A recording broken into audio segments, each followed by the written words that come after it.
Hello, good afternoon, and welcome to The Coding Train, a weekly internet thing with me, your host, Daniel Schiffman, in a room by myself with some lights and some computers and a door and a camera and a monitor to see that I'm actually on and that perhaps for once I'm starting this live stream without my microphone muted. Is that possible? Could it possibly be true? I'm looking at the Slack channel. There is a live YouTube chat, which I find a bit hard to follow, though I will attempt to follow it. There's also a Slack channel, which is for patrons of the Coding Train. If you would like to join that, it's a crowdfunding site called Patreon, patreon.com/codingtrain, something like that. So here's the thing. I feel like I'm saying this all the time. But if you notice there's some like bags under my eyes, or if I seem a little out of sorts, maybe my hair is a bit more unkempt. I'm not sure who to blame here exactly, but I'm kind of addicted. I've got it running over here on this like invisible laptop thing. Woo, what's this weird like invisible laptop thing here? But there's, and I'm not gonna, don't worry, as much as I might have suggested at one point, I was going to live stream me just playing this game about paperclips that I'm about to talk about. I'm not going to do that. I'm just at least going to start. I'm just going to like open up a window. Everything's going to be fine. I'm not going to get sucked into the vortex of the paperclips. Frank Lantz, the director of the NYU Game MFA and BFA program here at New York University at Tisch School of the Arts, created a game, which I guess is called a clicker. It's like a clicker. And let's see, paperclip. What happens if I just Google paperclips now? What do I find?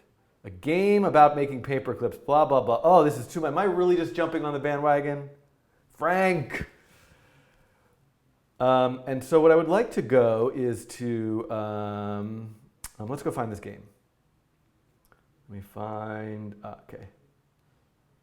Yeah, okay, here we go. Okay, so the green paper is visible. I know. The magic. I meant to bring like a whole bucket of paper clips here with me and I could just juggle them or put them in my hair or just play with them. But instead, I'm going to go here. I'm going to increase the size. And I'm going to make my first paperclip. I would like someone to tell me if this game ever ends. I would just like to know if there's an end, because right now I am working on this other computer over here. If you just will bear with me for a second. I've got a dedicated machine just for making paperclips. I'm at, what is that, a septillion? 1.8 sextillion. I'm at 1.8 sextillion. But I need to have, I should be able to get the self-correcting supply chain. Why isn't the self-correcting supply chain, why hasn't it enabled itself yet? By the way, I know there's a way I could open up the JavaScript console and like change all the HTML and I could just make as many paperclips as I want, but no, I believe in the purity of the paperclip machine, and so I'm going to make a second one. And so I'm going to go away in a second. What I'm wondering is, I've got a little competition here, a little Coding Train Friday afternoon coding show with a person who didn't sleep nearly enough, not entirely just because of the paperclips. I probably lost an hour, if I'm being honest, to the paperclips. I did wake up early to make some paperclips. I didn't wake up early, but that's the first thing I thought of when I woke up. Frank Lantz! So I'm a little tired today. What was I talking about? Paperclips. So what I was thinking is I have these t-shirts. I'm wearing one today. And there's a bunch of different designs. I would like to have a little contest here. Whoever can guess the number closest to the amount of paperclips that are on this page by the end of this live session of the Coding Train, I will send you a free Coding Train t-shirt. If you want to pick out your style now because you're so sure you're going to win this, you can go to codingtrain.storeenvy, I think. I have no idea. Envy.com. Yeah, there we go. Codingtrain.storeenvy.com. Pick a nice t-shirt style that you like. There's a bunch. No. Not just typing your number in the chat. And boy, your numbers are way too low, let me just tell you. Your numbers are really low. Because my intention is to kind of at least get up there, at least till it's like automatically making some paper clips. Did you tune in because you thought you'd be watching something about learning to code? Oh, I'm sorry. Instead, you tuned into a lunatic on the internet who every once in a while manages to focus enough to do a coding tutorial. I think in order to enter this competition, I think you're going to have a Twitter account, because I think that's one of the only ways I can regulate a timestamp. So it's 3:12 p.m. Eastern time. If your tweet with hashtag Paperclip Train, you must use the hashtag Paperclip Train with a single number. If your tweet has the number closest to whatever I end with, and your tweet is before 3:30 p.m. Eastern time, that means 3:30 p.m. and 59 seconds, if that's the timestamp, is fine, but 3:31 and any number of seconds is not okay. I would send you a box of paper clips, but then I'd have to go to the post office myself, which is such a pain. But this print-on-demand t-shirts, I'll send you a t-shirt. Is this just... So Paperclip Train. Now, if you want to play along, let's make some more paper clips. All right. Up to like 16. What do I need to do here? So I need to get someone. What do I need to do? I need to, let's just keep making some paper clips. I forget. It was so long ago that I started this game. I'm going to run out of money.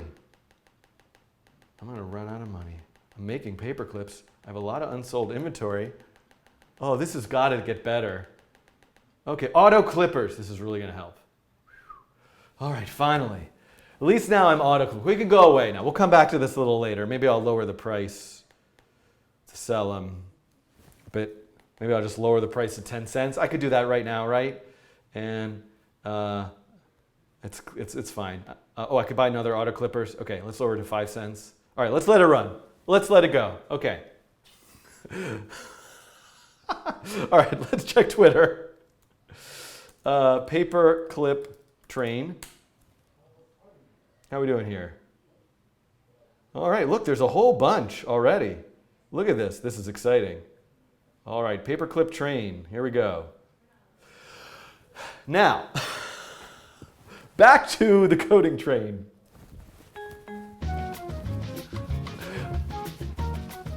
I did something exciting this morning, which is that I recorded. Oh, look, I'm so giant. I am a monster on the internet next to some diagrams. Let me zoom this out a little bit.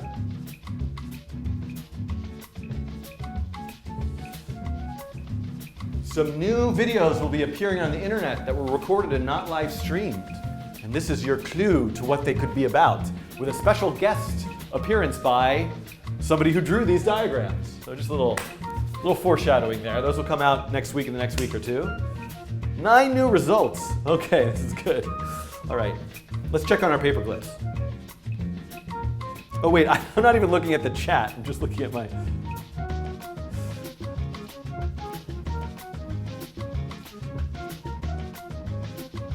Let's see here. Oh, I can get some more auto clippers for sure.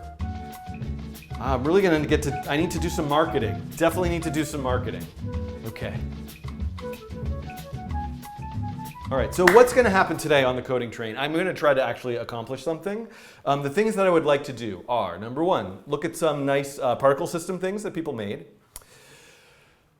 Number two, I would like to do some more of my object-oriented programming in JavaScript thing video stuff for my intro to Learn to Program series that needs to get updated with some ES6 syntax. And then also, I am going to make the computer, it's over here, talk to me.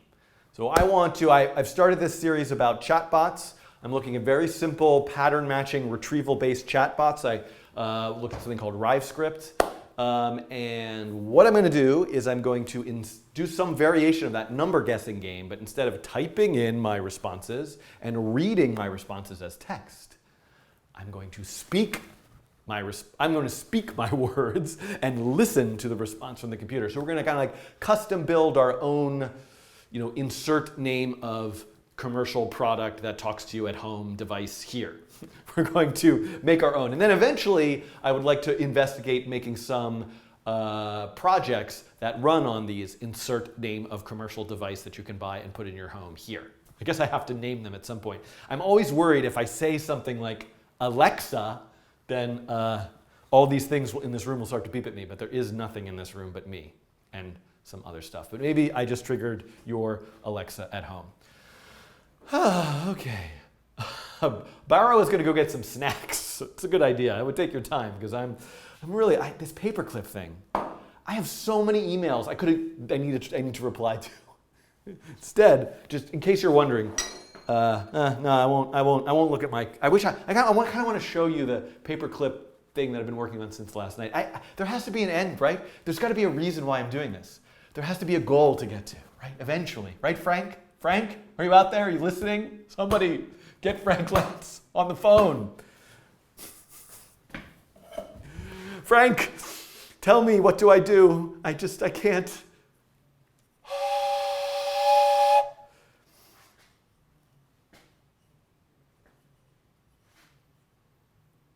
And scene. I need to work that. That's okay. So here we are. Oh, let's buy some more auto clippers. Oh wait, are we close? No, we're nowhere near. We have a lot. We need to make some more paper clips. Let's get these auto clippers going up, and let's raise the price since we're kind of selling them faster than we can make them. We need a little more money. Maybe we'll come back in a little while and get some marketing going. Okay, now let's get rid of this. Let's get rid of this. Is it 3:38? You still have time to guess. You still have time to guess. I haven't seen, there hasn't been a single paper. The latest is Jorge, who guessed 23,250. This will be interesting. So distance by integer value. So that's, the winner will be the closest number. You can go above, you can go below. It doesn't matter. If I take your guess, the absolute value of your guess minus the final number here, and that number is the lowest, you will win the Coding Train t-shirt. And if there's a tie, I will send 2. Why not, right? There's 10 people who all tie. I don't know. I'll send 10. That's what's going to happen. All right.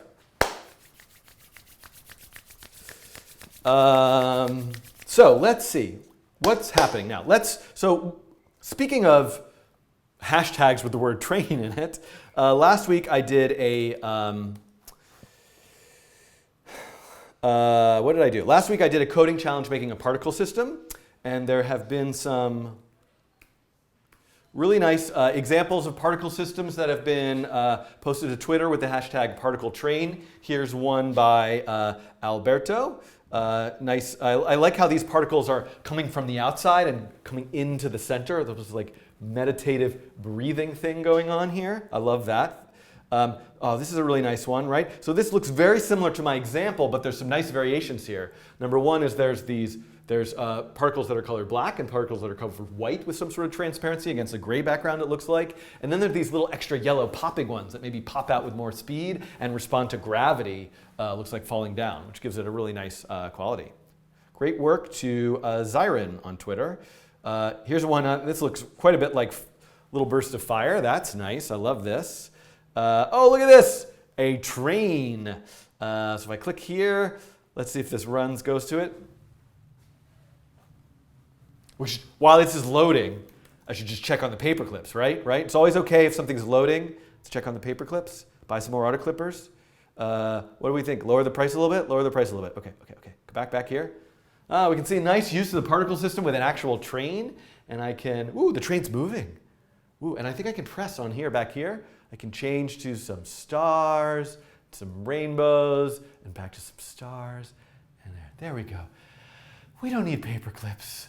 Stars and rainbows and smoke from a train made in JavaScript in the browser. This is all we need.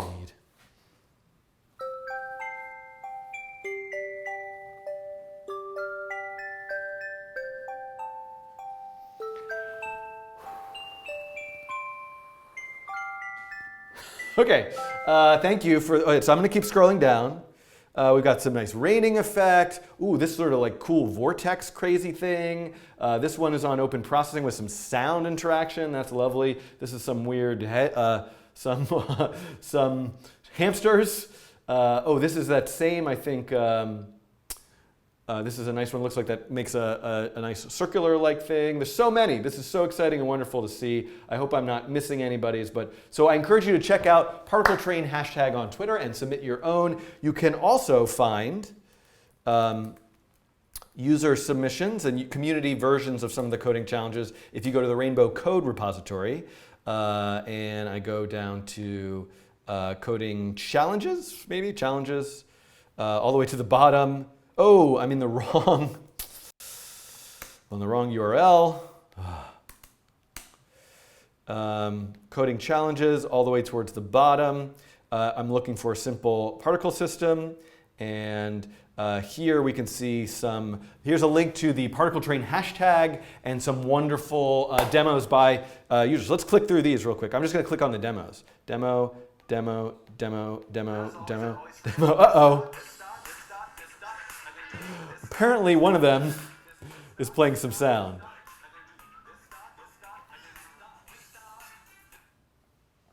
As always, I always forget the this.dot. This one's responding to the sound. The music's not actually synced right now. Pause song, get new colors. Start song again, cool. Here's one called Embers. It looks kind of like embers coming out of a fire. That's really nice. Here is one called DVKQPE, a pen by Zohir. Oh, look at these nice little bubbles. So one of the things I need to investigate today, and you see a little flickering going on here, is deleting particles. So that's something I'm definitely going to investigate today. Chimney. I guess these are the default names if you don't name them.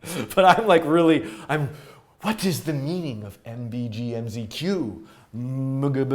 Q. There's got to be a deeper meaning there. Does it have something to do with paperclips? Does it have something to do with paperclips? Let's check. Oh, how am I doing? I have wire. I need some more wire. Okay, I bought some more wire. I bought a lot of wire. How am I doing? I got some unsold inventory. I think I can lower the price here. I need more auto clippers. Okay, we'll come back.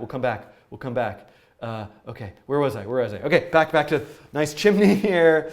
Oh, look at this. Move your mouse on either side of the screen so we can see some smoke from chimney 1, or smoke from chimney 2. I love that. I love the interaction of being able to sort of trigger different chimneys. And, oh, this is the one that is with, that's sound responsive. So, as I speak, the particles go. And if I put on some music,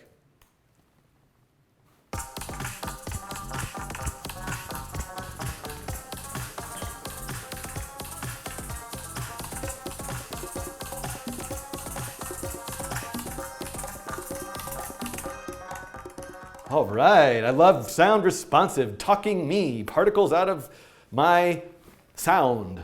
And then, here we go, particles towards center from Dave Brichetti.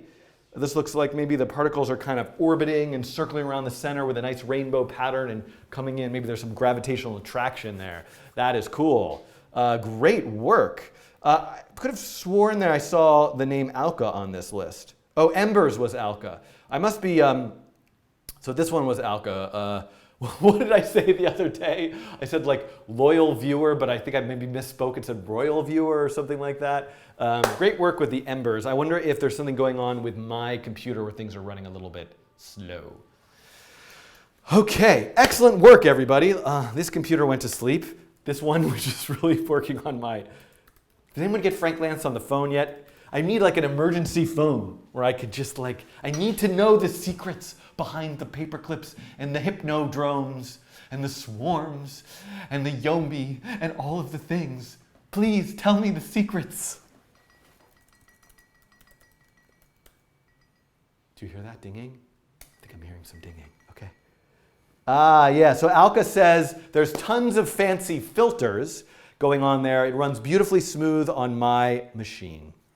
All right, I successfully did just about nothing for at least a good solid almost 20 to 30 minutes here. So those of you who are slow to enter, to join, to board the coding train, now you're all here. So maybe we're going to do some actual coding now. I like to use this Atom text editor, which I will now open. These are some of the examples from last week. I'm going to open, oh, I forgot to, iTerm. One of these days I will install iTerm and look at the wonder that is iTerm and do a video about it.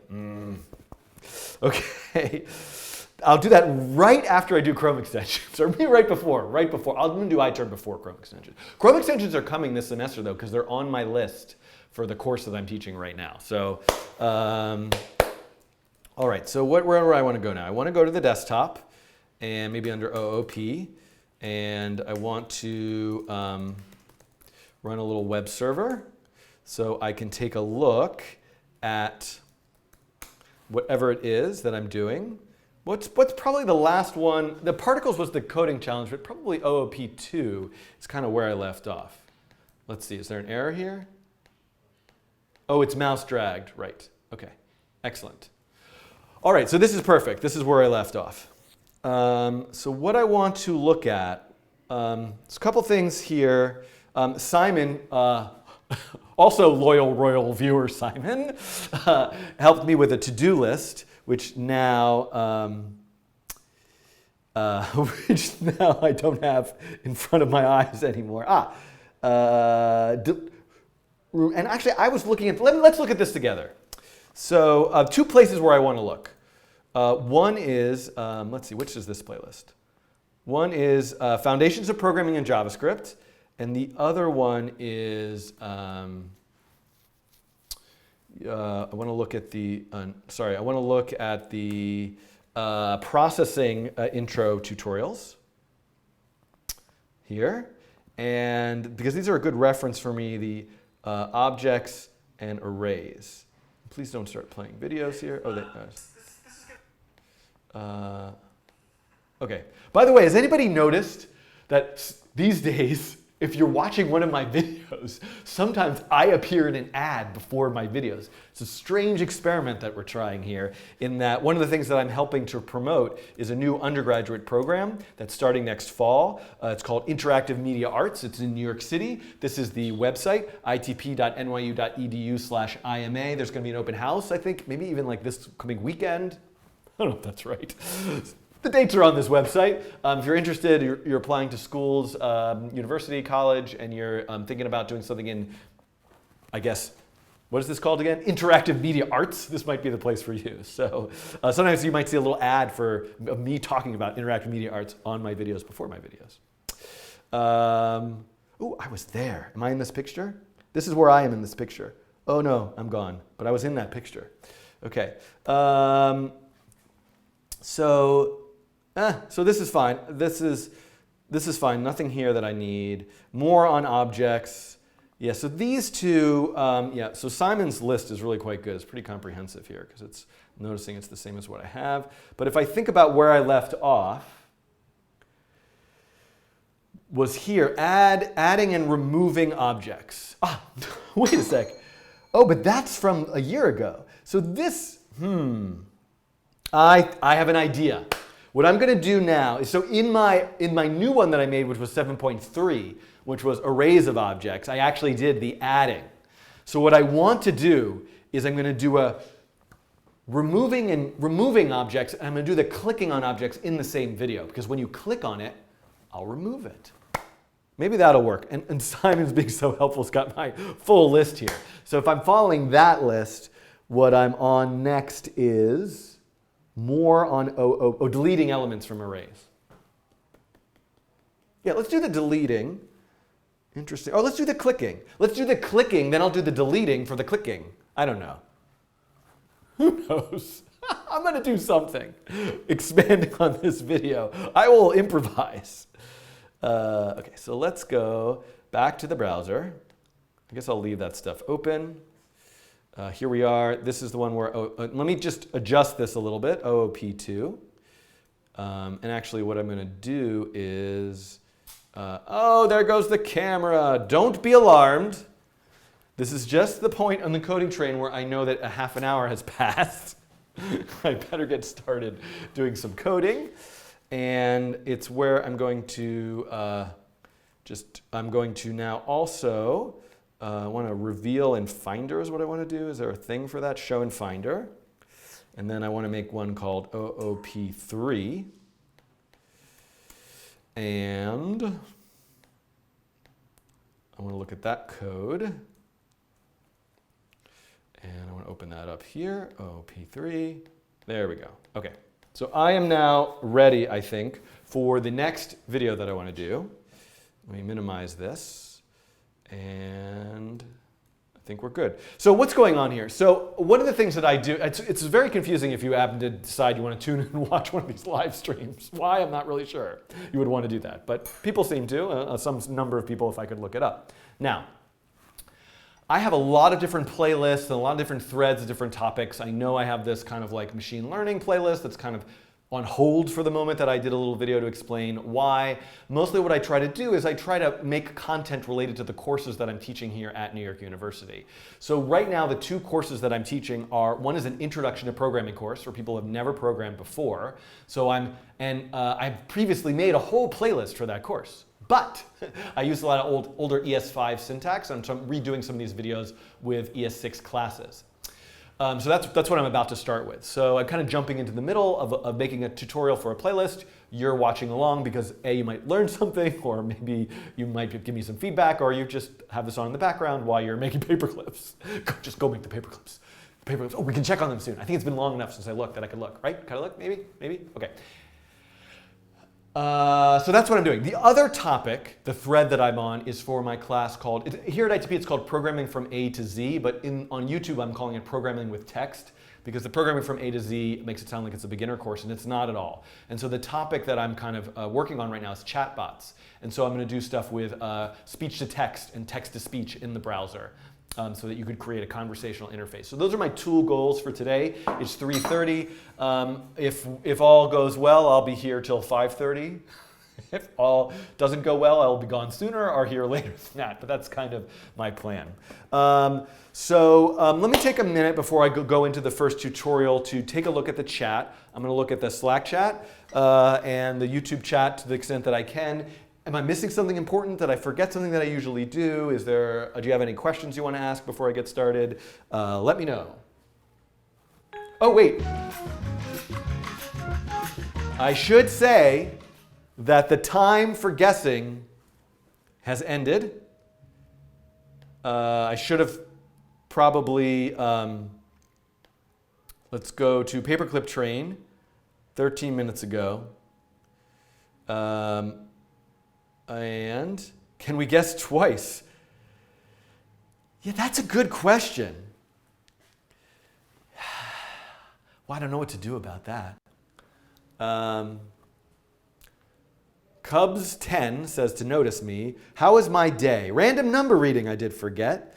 Okay, so there's a bunch of things being asked right now. I don't know if you guys are just talking about Eclipse in the chat or if that's actually a question, but on my list, I would love to get to this at some point, is to look at how to make a library for processing in Eclipse, and actually how to work with processing, the Java-based platform in Eclipse, because it opens up a lot of doors for those of you who enjoy that platform, that programming environment, and want to contribute to it. How was my day? Oh, my day was great because, oops, this is now blank, but because this extra video coding challenge thing is coming soon, and it was cool. It was awesome. I'm really excited about it. But it wasn't so great because I really did not sleep well. And I'm very tired. And this is like probably some of the busiest time of the year, also because I'm getting ready for processing day. So one thing I should mention is this is next Saturday, October 21st at the MIT Media Lab. Tickets are still on sale for this. Just so you know, look, there's pictures. Oh, look, there's a picture of me and some other wonderful people. Taeyun Choi, who has been organizing this event called Processing Day. There is a Community Clouds project that I've been working on to make name tags. I'm going to do a coding challenge live at Processing Day. So if you're in the Boston area and are interested in coming, please do. This is the first time that we're having kind of an official processing community event. Here's some of the other wonderful speakers who will be there as well. Oh, look, there's like a schedule at 2:20. This is me at 2:20. Oh boy, I'm getting nervous now. Anyway, what was I saying? Okay, answering questions. Austin asks, did we get the name tags sorted? Oh, there's a new Atom IDE. I do not know about this. Austin asks, did we get the name tags sorted out? That's in progress. There's a nice, Me I Am So Me built a really nice system to generate SVGs, and hopefully that's going to be enough to do the printing. Is it like Scratch Day? Well, I didn't attend Scratch Day, so I couldn't say for sure, but certainly Scratch Day is impetus and inspiration for us doing an event like this. There's also an Arduino Day, which is, I would say, like a similar event. And Scratch is a wonderful project. I've used it a lot with kids and stuff like that. So you can work with processing by Eclipse. Yeah, processing, processing is if I run it here, and I think I need to download the newer version. This is a self-contained application that you can run on Windows, Mac, or Linux. You can write code in here. Whoops. You can write code in here. It looks, if you've seen my recent videos where I'm mostly using p5.JS, there's a lot that's similar in terms of the naming, but this is actually Java syntax. So the syntax, the language that this is built on top of is Java. So this environment is meant to kind of ease you into programming and make creative sketching, coding, design stuff. I do a lot of coding challenges in processing. I don't use it as much as I would like to, just because it's so convenient to be able to put the p5.js stuff in the browser to share and get contributions. But I aspire to go back to my processing roots and use it more in videos. But since this is built on top of Java, if you want to contribute to the development of the IDE itself, or to the library itself behind all of the functions that are part of the code you might write, or add a contribution like a library or a tool or a mode. There are modes, like for example, I can switch this to, actually, oh, p5.js mode. I always forget this is there. Did I do a video on that? Because I meant to. Or Python mode, there's different modes and things. So I would encourage you to take a look at that if you're interested. Okay, so I think that was my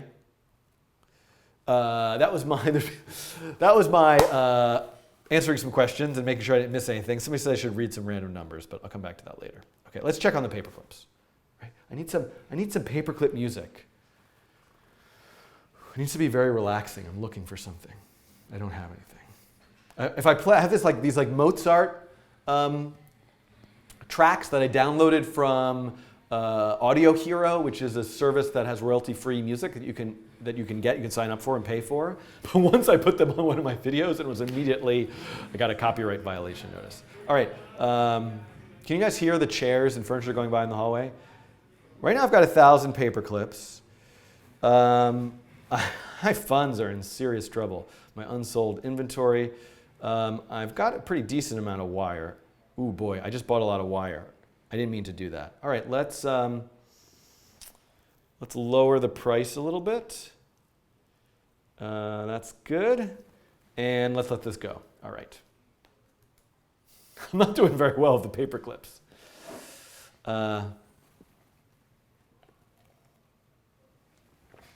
Doe makes an excellent point in the chat.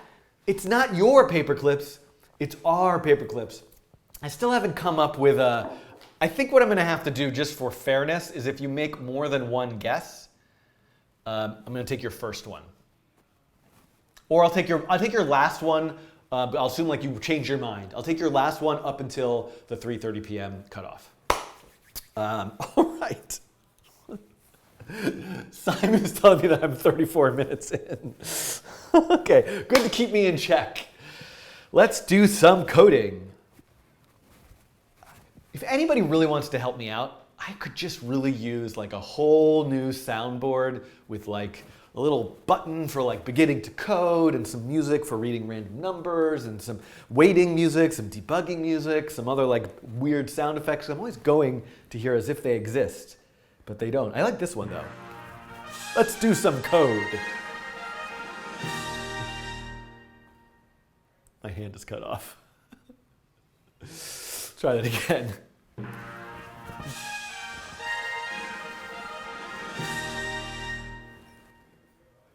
Okay, we'll workshop that. Let's come over here and erase some whiteboard. My physical therapist says that erasing a whiteboard is actually a really good thing for me to do. So it requires me to use my tricep muscles, which are still very, very weak. And I apply pressure to the wall. And I can erase this. Let me see, are these the corners? Is that a corner? No, the corner is more like here. That's fine. Corner is like here. How's the glare? How's everything? All right. So here we go.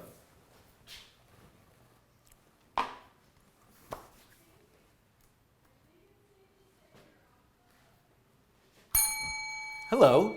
Ah, I'm in the wrong window. Ah, there's a good question. There's a good question in the chat. Losol Matos asks, can you briefly explain why you can't use the random function outside of setup in the p5.js web editor? Well, first of all, this is not editor specific. If I say let val equal random 100, like this seems like I should be able to do this, right? Right? Why not? Let me go and refresh, and I've got an error. And look at this. Did you just try to use p5.js's random function? If so, you may want to move it into your sketch's setup function.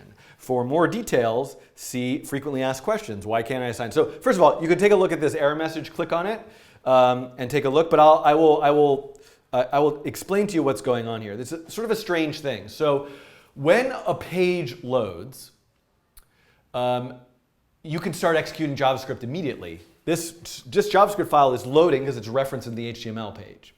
But you cannot guarantee that there is an event that happens. It's often called like on load maybe or ready. And that event is an event that occurs when everything associated with the page has loaded. All the JavaScript files, the style.css file, all the elements on the page, everything is loaded. And one of those things that has to load is the p5.js library. And the setup function in p5.js is the place where you can, which guarantees that everything is loaded so far. So while I could do something like let val equals math.random times 100, which would essentially be the equivalent, and I could say val, and I've got that random number. This is totally fine because that's coming from native JavaScript. That's just, the math library is just available for you instantly. It's part of the browser itself, essentially. Whereas the p5.js library isn't available unless it's finished loading. And it's not finished loading until setup, and random is part of that. So it doesn't know what it is unless you're in setup. All right, hopefully that answered that question. And now, let us begin. I'm going to move this mug out of the way.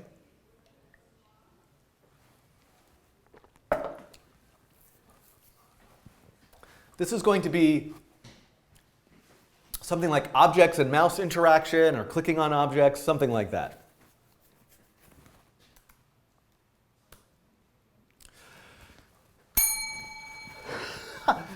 It's me back for another video about objects and classes and stuff using JavaScript and p5.js. So one of the things that I get asked all the time, I think, I'm wandering around the street and people are like, hey, you there.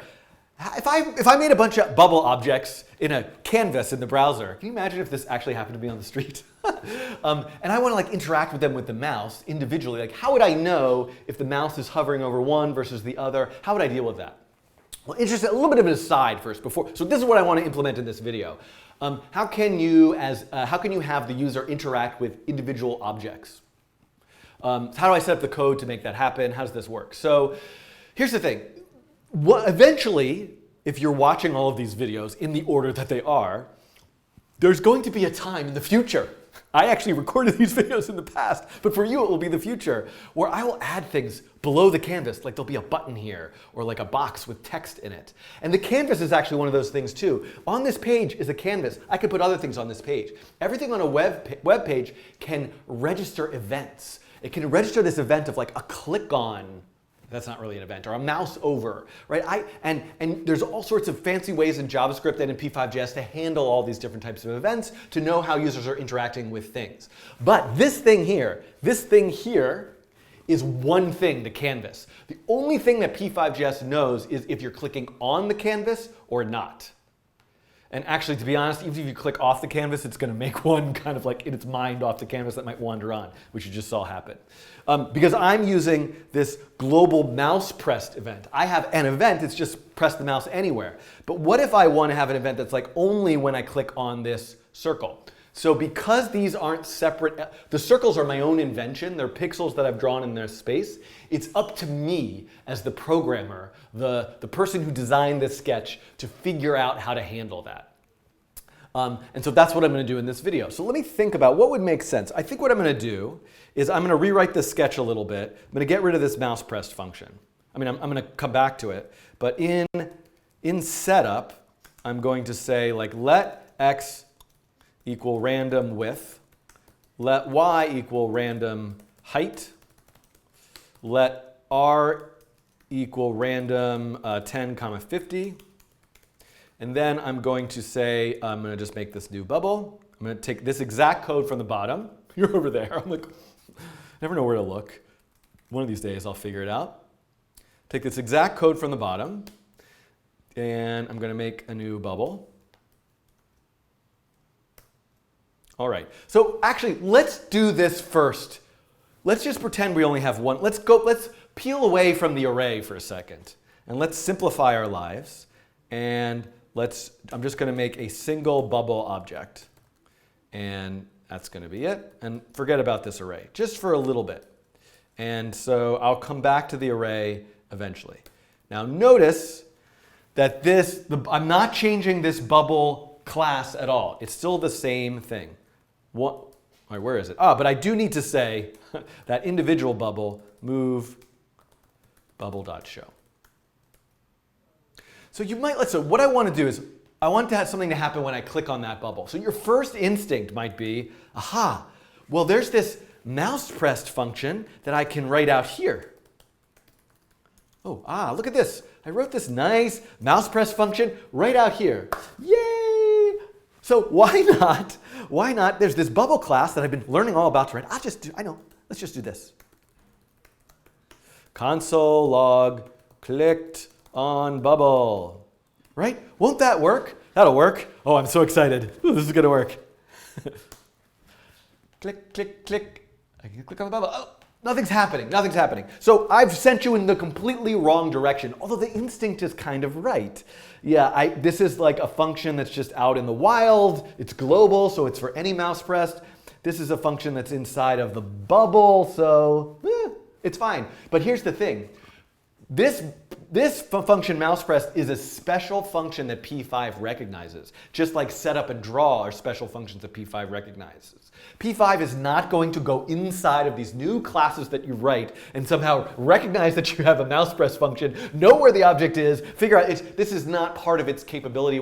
I don't even know how it could even be capable of that. But there isn't any reason why I couldn't write a function, and it's a little bit problematic for me to call it mouse pressed. So maybe I'm just going to call it like, let's just call it like clicked for right now. There's no reason why I couldn't, inside of the mouse pressed function, say, hey, whenever the user clicks the mouse, I know that globally, why don't I just call a function inside any of my objects that need to handle that click? So I'm going to say bubble.clicked. So now, look at this. It's going to work. Oh, let's get a bigger one. It's going to work. Okay, I'm going to click on it. Look, I clicked on the bubble. Look, let me do it again. Oh, I clicked on the bubble 3 times. I'm going to click out over here now. 6 times, 7 times, 8. So here's the thing. Remember, this is a global mouse pressed. So I can call my function on this bubble object, but it's just going to do this every single time. It's up to me to write some code to figure out wherever I click the mouse, I know where the bubble is and I know how big it is. I know it's x and it's y and it's r. I know it's this.x, it's this.y, it's this.r. What I need to figure out now. I'm thinking about the paperclips. Don't think about the paperclips. Somebody will watch this video. I have no idea what you're talking about because they're not watching the live stream. Don't talk about the paperclips. Okay, back. Mystery, the mystery of the paperclips. This dot, if you know the x, the y, and the r, we can write some code. So I could say something like, if, okay, well, okay, so here's a little bit of a moment here. Let's say one of the things I need to figure out, and I've probably done this in other videos, but this seems like a nice time to talk it through, is if I have a circle, how do I know if a point is inside the circle or is outside the circle? Because what I'm trying to do is figure out, is the mouse, that's the mouse arrow, did it click inside or outside or inside the circle? I could ask the same question for a square. I could ask that question for a triangle. I could ask that question for some arbitrary, strangely shaped polygon. And all of these are going to get progressively more complex. The square and the circle are rectangle and a circle are pretty easy to do. This is much harder, but all of this is possible. The point is I need to write some code to figure that out. That code needs to go here.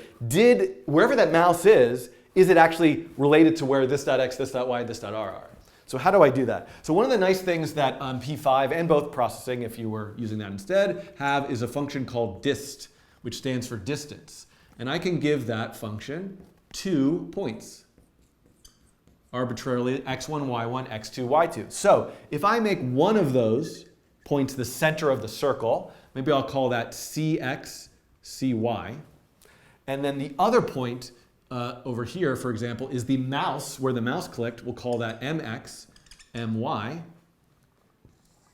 I could pass these values into that distance function and get the length of this line. Call that d. Something that I happen to know from my code, oops, wrong button, is r, the radius of the circle. Now, am I actually using it as the radius? I am. Because remember, the ellipse function itself wants the diameter, so r really means the radius, which is half of the diameter. What do I mean by that? So I happen to know this.r is this distance. Or another way of looking at it is this distance right here. So guess what? This is probably popping into your head just about now. If the distance between the center and the mouse is greater than the radius, then that point is outside the circle. If it's less than the radius, then that point is inside the circle. Okay, so now we can come over here and I could start to add that code. I can say, let me find the distance between mouse x, mouse y, and this.x, and this.y. And I can now say, if d, now this is not this.d, because this is a local variable that I'm using just to calculate at this moment, the distance, is less than this.r, then console log clicked on bubble. Now we're really getting somewhere.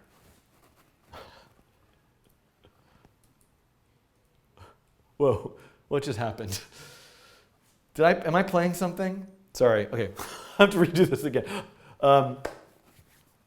Now we're really getting somewhere.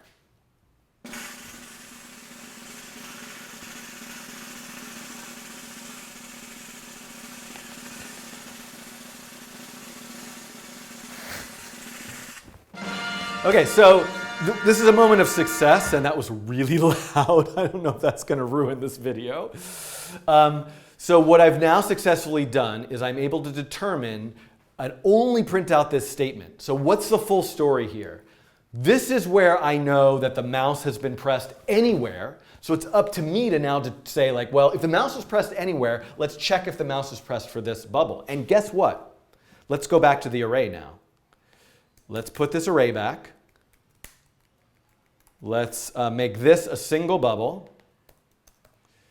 Let's put that into the array. And now this loop here, just like in draw, when I want to move and show everything, there's no reason why I couldn't, when I click the mouse, use that same exact loop and just call clicked on all the bubbles that are in that array. So let's see if this works. Whoops, okay, I have some error. Bubble is not defined at draw, so I forgot that I still have this old individual bubble that I don't need anymore. So I can click on it, it worked. I can click outside, I don't see anything. Let's actually add now. Let's do this 5 times in setup. So I'm going to add 5 bubbles. And now, in theory, we're getting that message if I click on any of them. But here's the thing, I really want something to happen. So I could change its color. Let's actually, here's the thing. What if I were to just hover over these bubbles? And I wanted to change their color if I were to hover over the bubbles. And then have something when actually, you know what? Hold on, there's another important point that I want to make. There's something about this function that I don't really like. And yes, I'm going to do this from time to time, and you will too, and it's okay. But right there, I don't love the fact that I'm using mouse X and mouse Y. Those are global variables. In theory, I want my bubble class to only know about itself. It doesn't really need to know about the outside world. It doesn't have to know it's on a canvas, that there's a mouse. And in theory, what I want to be able to do is write a generic bubble class that I could say, hey, is the mouse clicking on you? Or is this other sensor over top of this other object at the same location as you? Or I switch it to using like a connect to track my hand. Is my hand location near this bubble? So really what would make more sense is for me to actually put arguments into the clicked function. And again, I'm doing this sort of awful thing where I'm giving them the same name as arguments as properties of the class itself. I'm giving these parameters x and y the same name as this.x, this.y, but JavaScript is very good at distinguishing because this x and y are the ones that are coming in through the parameters, and these here are the properties, this dot, of the object itself. But maybe if I wanted to be like a little less confusing about it, I might say like px, py for like pixel x or pixel y or something like that. And so now what makes more sense is what I really want to do is pass in mouse X, mouse Y. Because what I want to do when the mouse is pressed is ask, does this point, and really I might do something like contains or inside or it includes, like so I could name that function in some other way because really what I'm asking is that point inside that object. So interestingly enough, what I could do is let's give the bubbles a color. I'm going to give it like a brightness and make it 0. And I'm going to say fill this dot brightness, and I'll give it some alpha. And then what I'm going to do is when I've clicked on them, I am going to say this dot brightness equals 255. So the idea here is that now bubbles each have a new property, a color. It starts at 0. And anytime I click on one of them, I turn that one a different color. So what's really nice about this is I have one function that's part of the class. And I could use that function in any way that I want. All that function does is test if any generic point is inside a given object. And if it is inside that, inside that shape, the geometry of that object, if it is, I change its color. And the way I happen to be using it is by saying, hey, whenever the user clicks the mouse anywhere, let's go check all the objects in our array and see if the mouse is inside them. So, all right, I think this ends this particular video. I need to do something where one thing I would really actually like to do, you should do an exercise here. So if you're watching this, try to make it do something different if you hover over the bubble. Change the bubble to a rectangle. See if you can make the same thing work with a rectangle. Allow yourself to click on it twice, turn it on and off. That's something you could try. And have a different behavior for when you click on it versus when you just mouse over it, those types of things. But what I want to do, something that I want to do, and maybe I'll do it in the next video, is when I click on each one of these, I remove them from the world. So I can add bubbles and delete them somehow. So we have to look at how to delete things from an array. Okay? See you in the next video, perhaps. Maybe. Okay, goodbye. All right.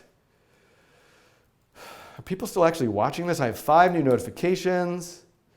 Whoa, Alka's doing some kind of like magic in the chat there about getting objects to like use mouse pressed automatically outside the scope of my video here. Where did I do with my, here's my mug that I put over there? Oh boy, better check on the paperclips, huh? These guesses are too late, by the way. The guesses had to be time-stamped. Where do I see the timestamp? If I go here, right? 12:20. Ooh, wait. So is this? Oh, the timestamps on Twitter. Maybe I'm seeing them at Pacific time. Okay, so let's check on our paperclips. Boy, I'm doing terribly. We definitely need more auto clippers. I'll just get as many as I can. All right, now I need to lower that price. That should be better. The camera went off. All right, so I did. Simon, you're perfect timing, pasting that list in again. So deleting elements is definitely something that I want to do. Interacting with objects is done. Objects are talking to other objects. Clicking on objects and deleting them. Okay, and two more. Okay, so let's see. This paperclip thing's going to speed up, right? So I just got to get to $100. Let this go to $100.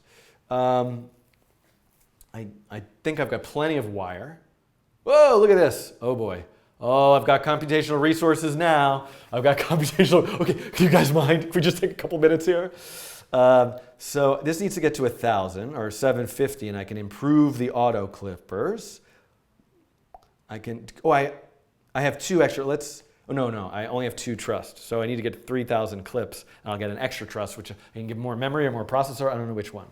So what should I do next? I think probably. Oh, Paperclips isn't running when I'm in another tab.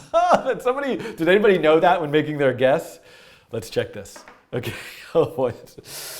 I wonder if I take it out, and what if I do this?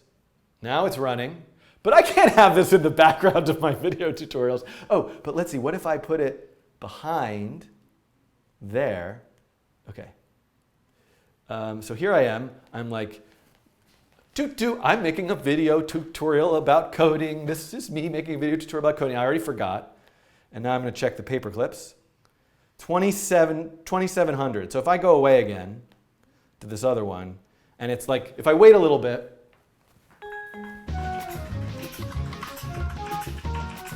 whoa, this one laptop.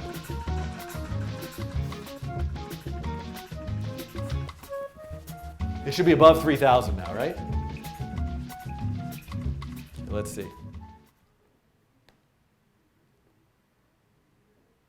Oh, I ran. Well, I got to 3,000. I ran out.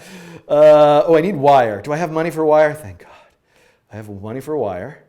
I can improve my auto clippers. I definitely want to. Definitely need this revenue tracker. That's going to be really helpful. Let's raise the price a little bit. Let's buy some more wire. I really don't want to run out of wire. Let's buy some more auto clippers. Raise the price again. And am I at 500 yet? Okay, I need to get this revenue tracker. I'm going to go to the next video, I swear. Let's get to this revenue tracker. Okay, 69 cents per second. Let's see, let's move that up to $1 per second. Okay, that's good. And this should be good. This should work for a little while. $1.36 per second. Okay, I'm going to let this go. I think that I'm in pretty good shape. Oh, I've got more. I need some more memory. So let's go. Okay, so the next thing I want to do is a video. I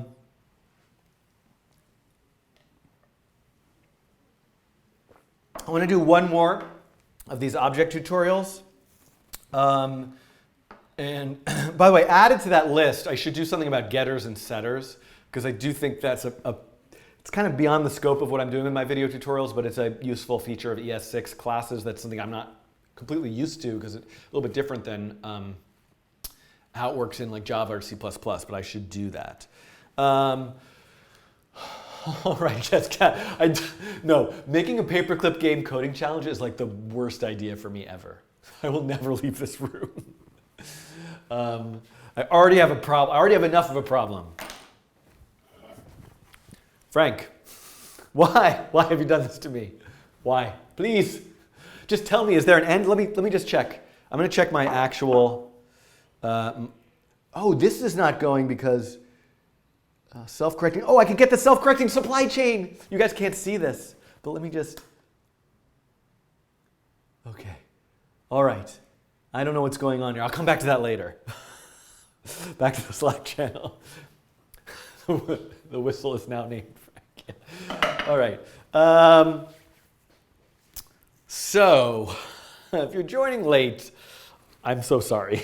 If you've been here the whole time, I'm also very sorry. So now what I want to do is, let's do the clicking. So first of all, these bubbles are really making me crazy. The bubbles are so nervously bouncing around. Let me just adjust the class a little bit to just be a little less frenetic. Okay. So I think what I'm going to do, and what I'm going to do is I'm going to quickly change. Let me make this OP4.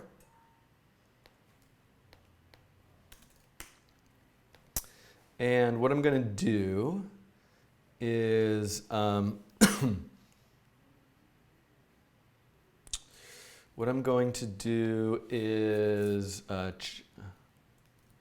going to call this point point over, or maybe mouse over. I don't know. Call that mouse over. That's probably a terrible name. No. What should I call this? This is a generic. Just call it contains. Maybe that'll work.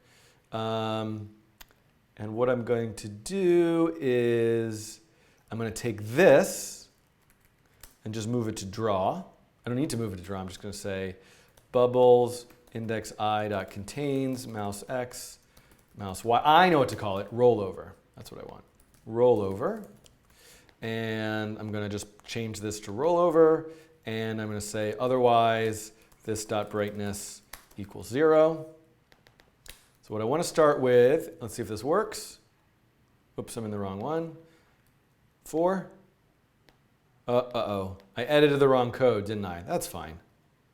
At least I saved a backup. Yeah. Okay, hold on. Let me rename these. So this one is actually 4. And this one is now 3. And yeah, okay, so this is what I want. I want them to be generally bigger too because it's a little easier to, and I can take this out, this extra code, and I am going to just have them be generally a little bit bigger in size. Whoops, this I don't need. Okay, so I just quickly changed this to have a rollover, and let me also make 10 of them just to have more. Whoa. Hold on. Did I not hit save? Oh, I'm in 3 still? Ah. Crud. I'm gonna have to fix this later. I saved over what I was doing. Ugh. Just bear with me, everybody. This will get fixed eventually. Okay, make 20 to 60 and make 10 of them. Yeah, by the way, a little note to self here, if you mess with the file system outside of Atom, but leave everything open in Atom, you can move files around, you save them, it's going to save it back to where it was originally. So it doesn't know about you moving the file system. Okay, so what I want to add to this is click to delete. Clicker.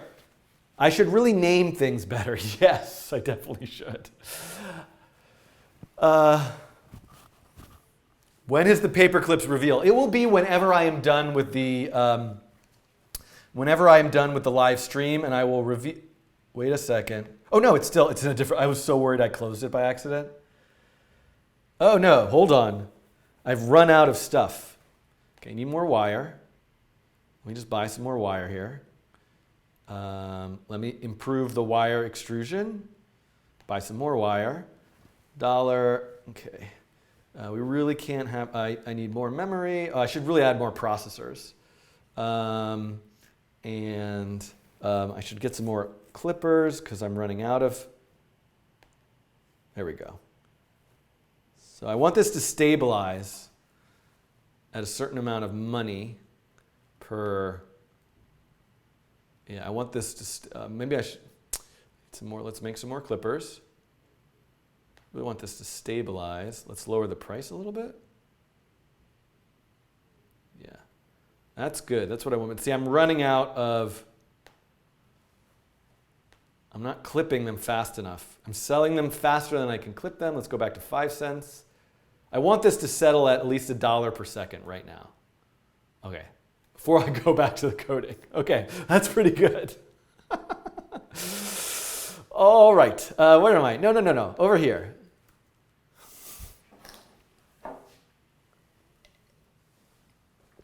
$4.10. We've got lots of time. At 4:30. No, this is not my game. I did not make this game. Frank made this game. Oh, Frank, the train whistle. Anyway. All right, so.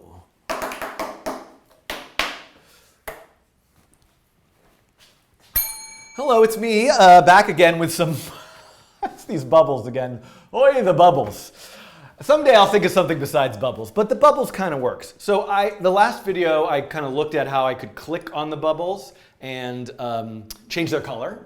And now I just adjusted the code a little bit so I could mouse over the bubbles. And I could show you what I did. I did this in between where I now am using this function called rollover. I renamed the click function to rollover. I gave it these arguments and I'm doing the same sort of thing. If the distance is, if it's inside the circle, I turn it white. If it's not, I turn it black. So what I want to do now is I want to click on the bubble and have it pop. I want it to disappear. How do I do that? Well, good news, everybody. I did all of that in the last video except for the whole, what did I forget to do? Oh, the deleting from an array. So let's think about that. So, okay, how do I remove something? I mean, one way I could remove something is just stop drawing it or move it way off screen. And in the old days when I had to code with like 6 feet of snow next to me, sometimes you had to do that because you had this fixed array and you couldn't take things out, you couldn't add things to it, so you would kind of like reuse elements and move them off screen. But here in the land of JavaScript, there's a really nice thing you could do. And I'm going to come over here to this camera that's not on.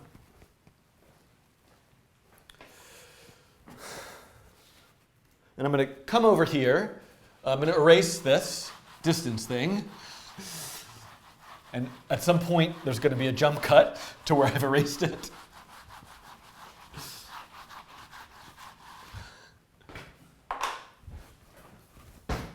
And now, what do I want to talk about? So I have this array. One of the things that I showed in a previous video, okay, so let's say this array is called bubbles, because that's what it's called.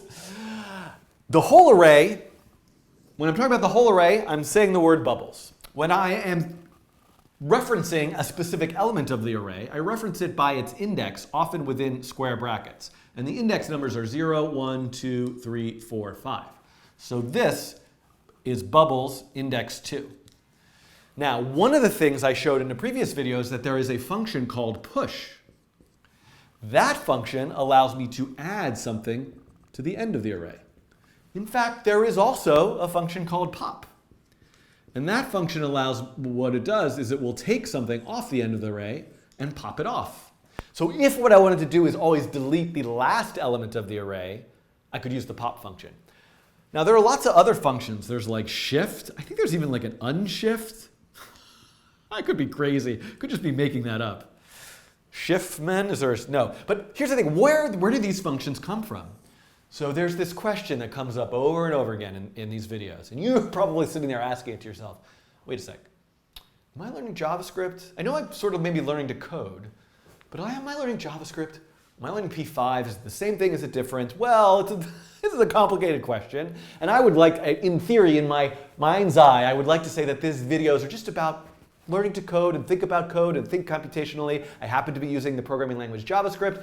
I'm using this library p5.JS to make the drawing stuff easier, and it all kind of mixes together. So that kind of larger question aside, this stuff that has to do with an array is not coming from p5.JS. If I say ellipse, This is a special function that's in p5.js. What it does is it calls some other functions that are just part of JavaScript without p5.js, but I can only say ellipse because I'm using the p5.js library. These functions don't come from p5.js. They're just part of the JavaScript language. So how do I find out a list of these and how I can use them? Come back over here with me. All right, so the place that I like to use is the Mozilla Foundation docs. I'm just going to say Mozilla Foundation array JavaScript. That's going to be my Google search. And I'm going to go here. So here's the thing. One of the reasons why I like using p5.js in tutorials is, look, here's the reference. Here's all the stuff. It's kind of like one page of functions. It's actually a lot of stuff. But it's kind of self-contained. And it has a smaller world view, so to speak. It's a walled garden, so to speak. This is like the JavaScript documentation. There is so much here. You couldn't possibly, I mean, you could, but it would take you a long time to read through everything. But here I am, at least on a page that's giving me some information about arrays. And you can see, look, oh, but there's this. What is that? Oh my God. Wait. It's a for each loop. Someday I'll have to come back and look at that. And what does that do and why would you use it? Oh my God, my goodness. Okay, but you can see here, look, pop, oh, shift. I'm not crazy. Shift, unshift. You can see what these functions do. Where are you? You're over there. And look, there's a whole list of them. So let's look through them. Maybe we can find one that removes something from an array. Concat, copy within, entries, every filter, find. Oh, I got it. For each.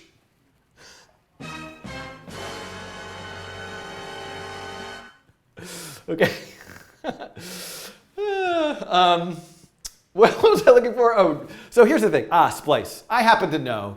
Wouldn't it be nice? Couldn't there just be one that's called like delete or remove? But the one that I'm looking for is splice. And this method changes the contents of an array by removing existing elements and or adding elements. It can do a lot of different things. I want to use it for the deletion. So if I come back over here, I want to use this slice function. So can I write up here and you can see it? Yes. Slice. Slice takes 2 arguments, and there may be other ways to use slice, but for the purpose of this video tutorial, the 2 arguments are what matters. The first one is an index, and the second one, and I'm kind of moving, sorry, I'm doing that thing where I'm drawing off the whiteboard again. Let me go down here. That's a little bit better. The first one is an index. The second one I'll just call how many. So if I say slice index 2, how many, comma 1, what it does is it just takes this element and slices it out, removes it from the array. Let me show you what I mean. So one of the things that I could do to sort of investigate this is I could just use the JavaScript console here in the browser that I'm using right now. And I could say let words equal rainbow and unicorn and kitten. I tried to think of something else. Turtle? I don't know. Paperclip. Words.push paperclip. Okay, so now we can see I have this array with 5 things in it. And if I were to say words.splice index 3, comma 1, what should happen here? 0, 1, 2, 3. I should, look at this. Oops. Turtle. So one of the things that's interesting about slice is as it deletes, it kind of like hands it back to you. I'm not going to use that in this video, but it's kind of interesting that it does that. It's probably too much information here. But if I look at the array words right now, you'll notice turtle is gone. It's just rainbow, uniform, kitten. So the idea here is that even though I can do a lot with this slice function, if I just want to delete one element from the array, I can say, hey, this particular number, index, just that one. And so that's what I want to do. What I want to do is how can I then, with this code example, click on this and remove it, actually delete it from the array. Well, I know, there's so much here. You know what I should do? Here's the thing. Look at this function rollover. There's something kind of interesting about this function, which is that I'm doing 2 things at once. One thing is that I'm checking to see if that point is inside that bubble, and then I'm also changing its color. And it probably makes more sense for me to have this function be much more generic, for it just to like return true or false, because I might want to reuse this idea as if there's a point over that object, that circle, other times. So I'm going to change this to return true, whoops, if it's rolling over, return true, otherwise return false. And then I'm going to write a new function called change color. And I'm going to say this dot brightness equals 255. So I wanted to remove the idea of the changing color from here, because now I can say if, right, that function, you might not have used, I covered return, what return means in my functions video tutorial, but when do I ever need that? Well, now I need it. What I want to say, well, not remove, I'm not removing it, sorry, change color. That's what I'm going to do eventually, right? I want to say, and maybe I shouldn't call it rollover anymore, I should just say contains. Let's call it contains. And I'm going to change it to contains. What I want to do, right, this function is going to return true or false. And I know some of you are saying I could just return this. This statement itself evaluates true or false. So it's redundant to say if it's true, return true. If it's false, return false. I could just say return its value, true or false. I'll let you do that to simplify your own code as an exercise. But now what I can do here, this should be exactly the same program. Oh, I have an error. Contains is not a function. Bubble index I contains. You know what? Is contains something? Oh boy. Am I not allowed to use the word contains? What have I missed? I think I might not be allowed to use the word contains. Let's pause for a second here. Sorry, I keep closing the Slack chat. Includes is part of an array. Oh,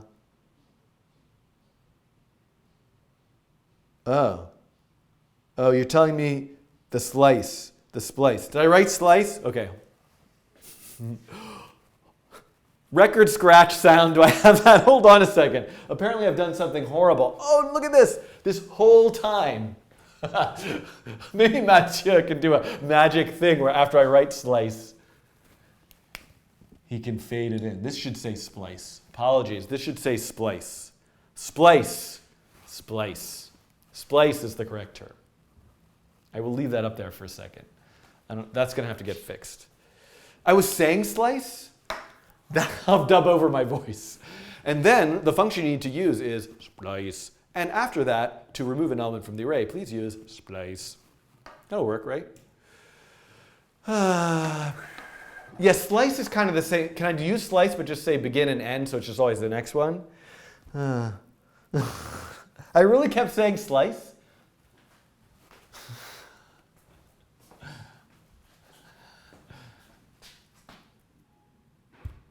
Yeah, maybe we'll dub it. That'll be good. Or we can put a little like pop-up that says I should be saying splice there. How bad could it be? Thank you, Matt. You charged me extra for that. Paperclips. Is something wrong with the paperclips? Now that I'm taking a break, I can check them. Whoops. Oh, shoot. Why is this contains not working? Oh, I just didn't save it. I can't look at the YouTube chat because I know they could be like messing with me. But okay. Let's see. Let's just at least check. Wait. Oh, here's the paperclips. How's the paperclips doing? Oh, I ran out of inventory again. I ran out of wire. There's a thing that I can get for. Well, first of all, I definitely need these better auto clippers. I'm going to need a lot more wire. Oh, let me see if I can get up to the marketing real quick. If I could get up to the marketing before I go back. Well, it's actually going to be a pretty low number for those of you who are guessing low. Although it might just sort of like explode at a certain point. Okay, let me get the marketing. So now I can raise the price.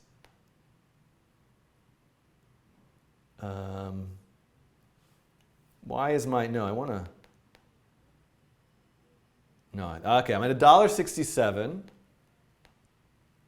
$3 per second. Am I making enough? Oh, let's lower it. But I need to make more clippers. And I've got more. Let me add some processors. I can get the creativity now. Let me raise the price a little bit because I really need the thing. There's a thing that you can get which like auto buys wire whenever you run out, which I'm definitely going to need because I'm just gonna, I need to buy some more auto clippers just to get this going faster. That's a little bit better now because this, you can see that I could get $3 per second if I could make, I guess I could go to 4 cents. More of these. I should really stop this, right? I need to come back. Okay, this is good. This is good. We're at 4 cents. I'm going to just buy some more wire. It's going to run out of wire really fast. I'm not making enough money. Let me just quickly buy a little bit more wire before I go back. No, it's fine. I can't focus on this. Let's go back. All right. So actually, I don't know how to... I'm back after some mishigas there, but contains is fine. I got worried, like, am I overriding some built-in name? But and that, am I? Oh my! Don't give me advice about the paperclips when I'm. Hold on a sec. Do you think is object.prototype.contains object.prototype.contains? Is that a function in JavaScript that's something? Contains. No, it's has own property is if it could. So I think that's okay. So I'm going to just skip over that discussion.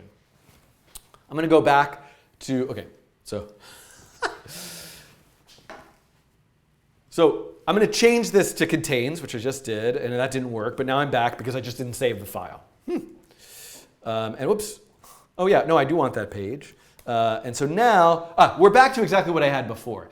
But the point of what I was doing was that now that I've separated out the logic of just checking if a point is in something, I can now in mouse pressed, I'm going to just grab this exact code, and I'm going to add mouse pressed back in. So in mouse pressed, I can check, hey, is the mouse in there? Now this is when the mouse is pressed, check again, and then what do I want to do? Bubbles.splice I, 1. Look at this, beautiful. Look at this thing of beauty here. I'm able to reuse that idea by saying, okay, just during draw, all the time, check if the mouse is over it. If the mouse is over it, change its color. And I spelled splice wrong. In mouse pressed, when the mouse has been clicked anywhere, check to see if it's in there, if you clicked on a particular bubble, and if so, delete it from the array, which should cause it to disappear from the page. And there we go. Now, I've kind of, oh, right, it doesn't, oh, I lost my change back. How did I lose that? Oh, look at that. I forgot. Look, interestingly enough, I had this feature that when it doesn't, and so what I probably should do here is give this an argument.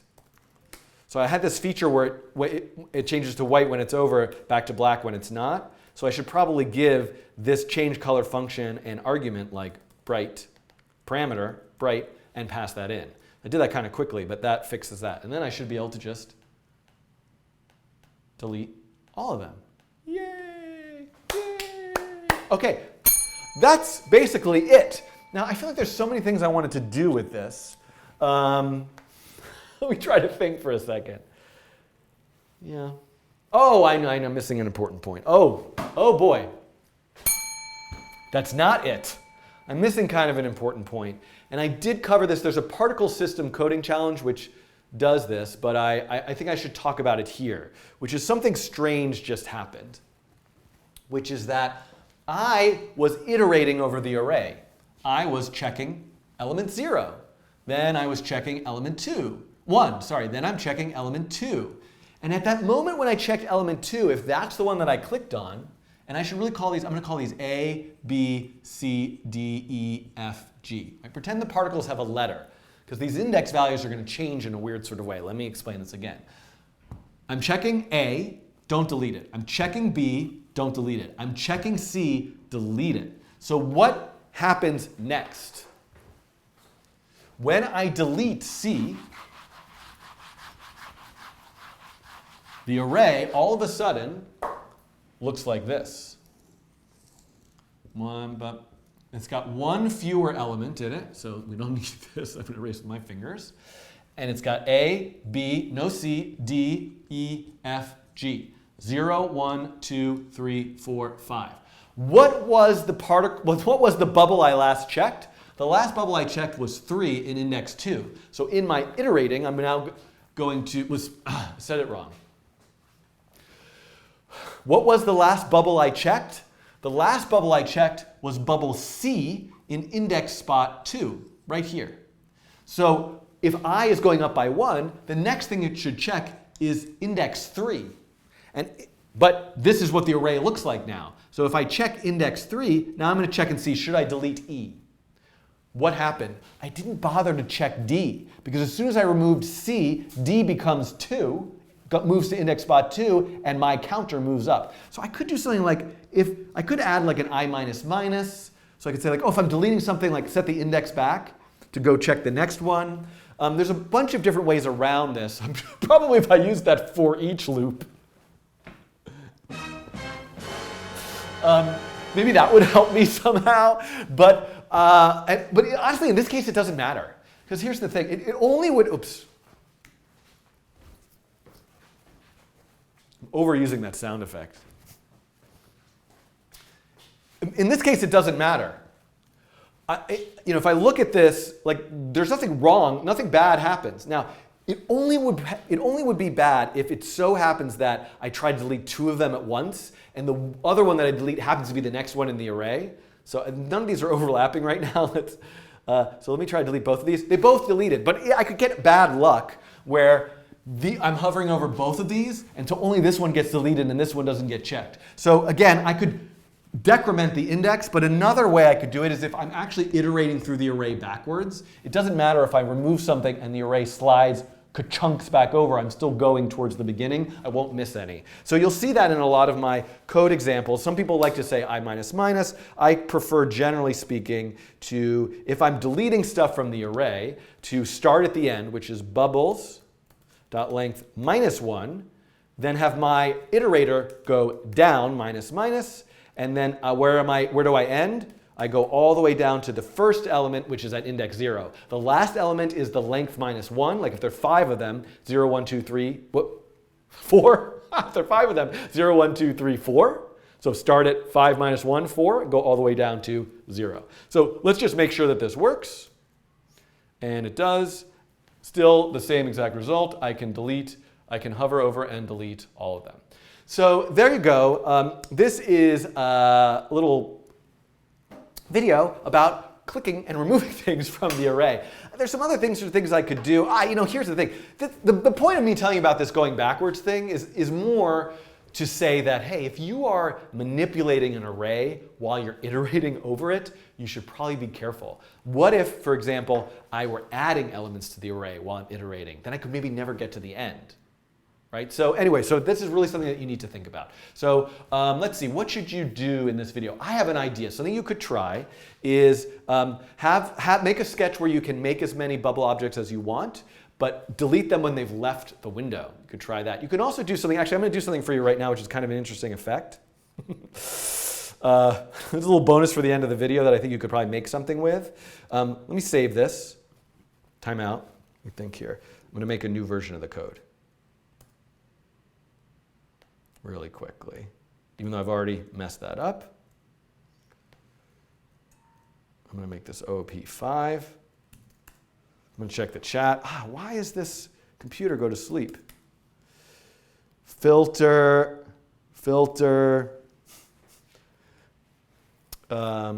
Still has the same issue. All right. Okay, hold on. I'll come back. I'll come back to that. So just give me a second. I don't know why I'm stuck on demonstrating this, but I think this is kind of useful.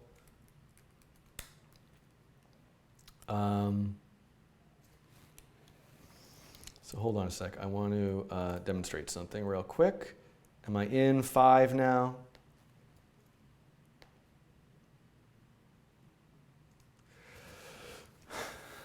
So there's one more thing I want to demonstrate here because I think it lends itself to an interesting exercise. Before I do that, for each apparently has the same problem, but there are other fancy ways to remove things from an array. Okay.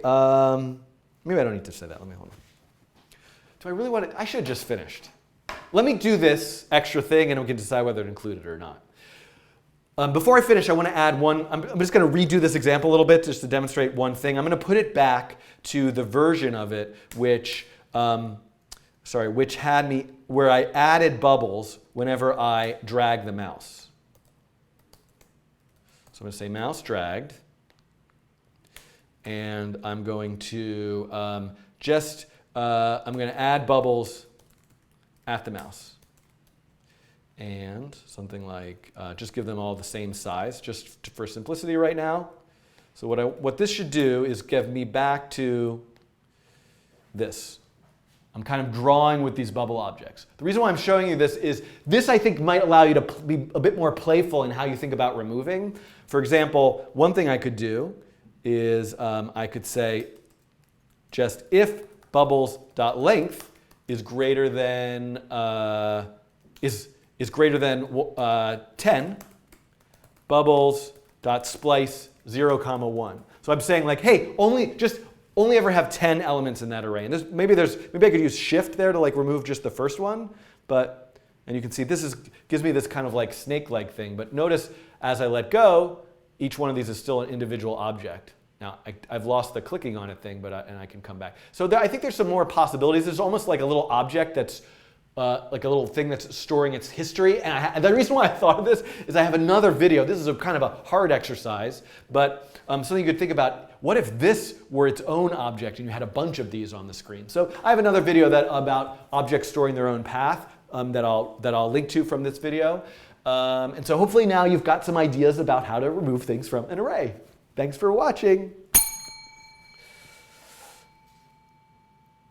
All right. I think that was worth keeping. This video, I feel like that was like a really long tutorial, but probably just because it's been so long since I looked at the paperclips. I'm sure I've run out of wire. Totally run out of wire. Buy some wire.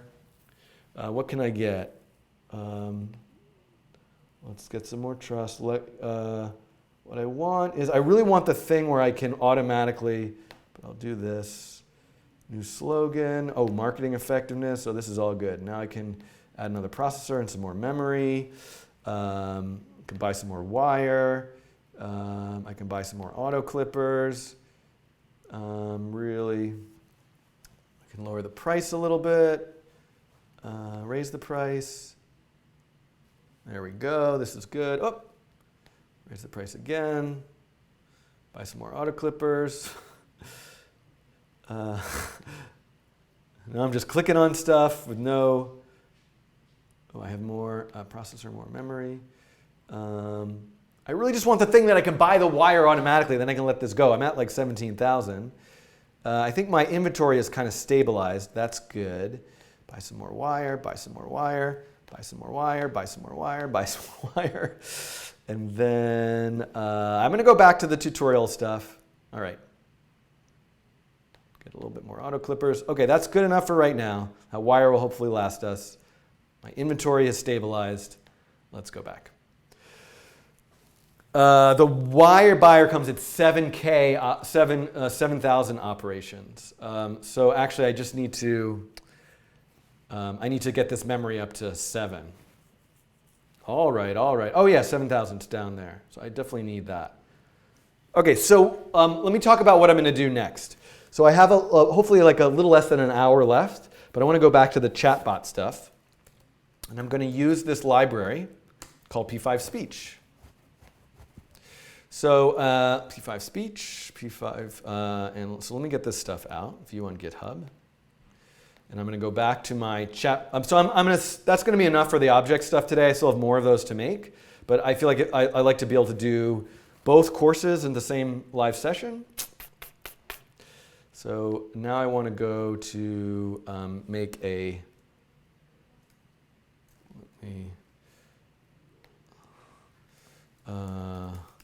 let me go to, what is it, p5g-b generate-b speech 1. Okay, so now I have another, and then let's run the server. And what I want to do now is, I'm going to open instead the chatbot stuff in Atom. What happened to Atom? There it is. And let me go to localhost. Oh, I'm in the wrong. I'm in the. Hold on a sec. I'm in the wrong. I'm in the. Oh, did I get to 7,000? Wait, hold on. We're close. Let's at least let it get to 21,000. And put the memory up to 6. Oh, I should definitely do this. Buy some more wire just because I can't in a little while later. And I'll lower the price to 5 cents. Yeah, we're doing well now. All right. So what I want to do now is get to here and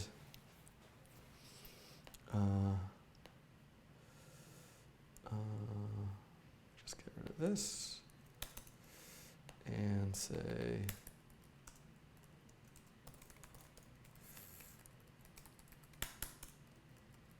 so let me get, I also want to do, if everyone can just bear with me for a second. Do I have the, I want to get my examples from my A to Z course because I'm going to need to reference them because I don't know that, whoops. So I just need to clone this repo real quick.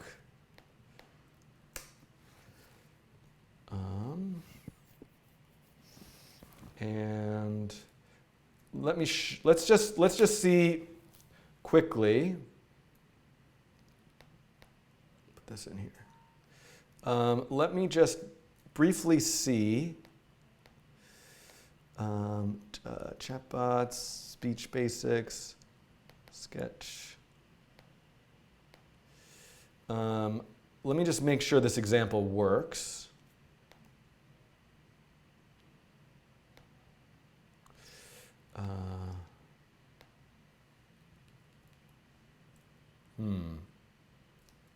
Whoops.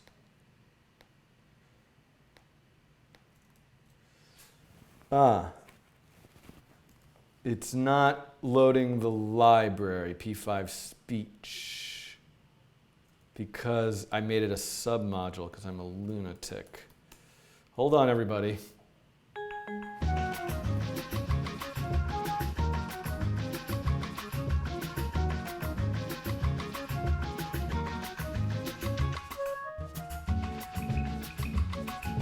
Oh, yeah.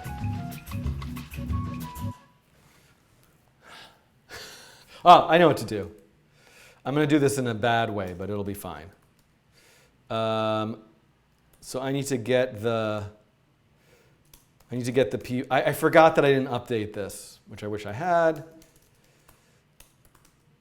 I want to go here and week. And then I want to say git. So I'm going to say remove -r p5.js-speech. And then I'm going to p5.js-speech.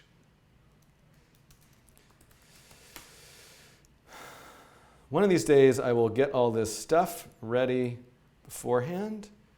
And now I need to clone this. Don't worry, it's not this complicated to use it. It's just the ridiculous way that I've set this up. And so now, my hope is that here. Okay, now can you hear that? But probably not.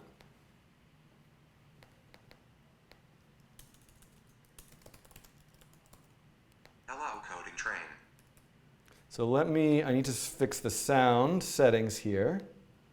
Sound, multi-output device I think will work. Hello, coding train. Can you guys hear that now? Hello, coding train. How's the volume there? Hello, coding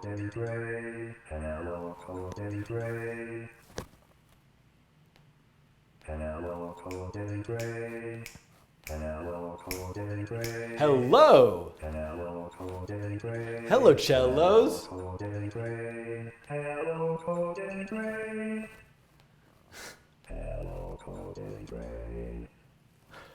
Okay. All right. So, so I want to make sure that this works, and I'm gonna. The local in frame. The local in frame. The local in frame. The local in frame.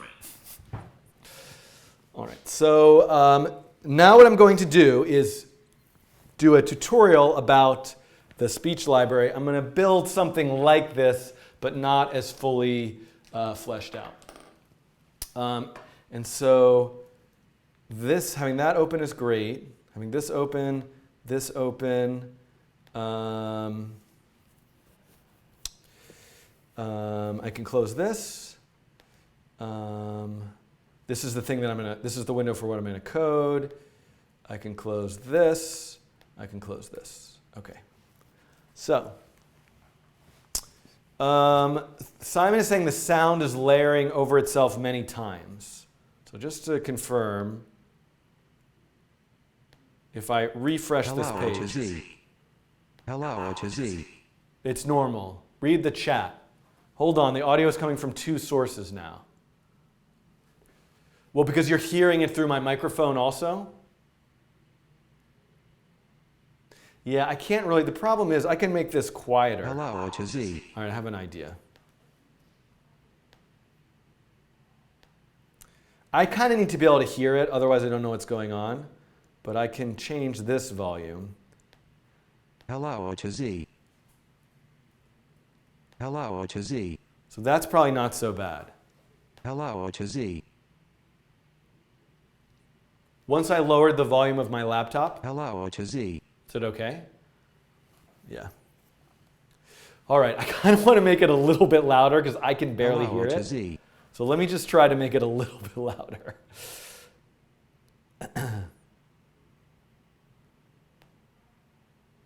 Let me just put it to the middle. Tell me if it's okay. Hello to Z. Hello to Z. Is this Hello okay, to or do I Z. need to turn it back down? Hello to Z. Hello to Z. Not bad. Okay. I could use headphones, but that would be such a complicated nightmare. Hey, Sean is in the chat. I already talked about IMA, Sean. Okay? Already mentioned IMA. All right, I'm just reading the Slack channel where I know people are vaguely trustworthy there. All right, let's see. Okay, so now I'm going to talk about, is it the Ability Lab or the Ability Project? I feel like it's called the Ability Project now. Yeah, so I need to say Ability Project. Okay. And Luc Dubois. All right, so first let me say something about this before I go. So I'm going to do a tutorial where I talk about what this library is and who made it and show the basic features of it. So there'll be 3 videos. Hopefully I can do all this before I go. 1 is just the basics for getting the browser to talk to you. 2 is the basics for getting the browser to listen to you and say back. Not say back, listen to you and recognize and convert it into text. So text to speech and speech to text. Those are 2 videos. The third one is I kind of want to make that into, maybe I'll do the knock knock joke thing. I'll do a little chatbot knock knock joke thing where you do it through voice. So that's what I'm going to do. Before I get there, so this library is here on GitHub. It's under IDM, which actually is another wonderful program at NYU called Integrated Digital Media. It's part of the Tandon School for Engineering.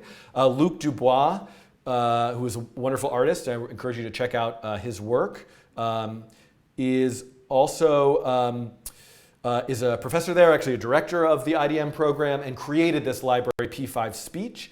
And it is just a extension of the web speech. Like what comes, I believe this, so this I think you need to use in Chrome, or if you use it in a different browser, I think you're reliant on what the browser gives you. So, but what I wanted to say is this is part of a wonderful research group at NYU called the Ability Project. And I guess the Ability Project is an interdisciplinary research space dedicated to the intersection between disability and technology. So you could imagine why speech to text and text to speech is useful. So I'm going to say this again when I record the video that'll get edited later, but the thing that I wanted to mention here is that this library is pretty new. Luke implemented it. I, with the help of Me, I Am So Me,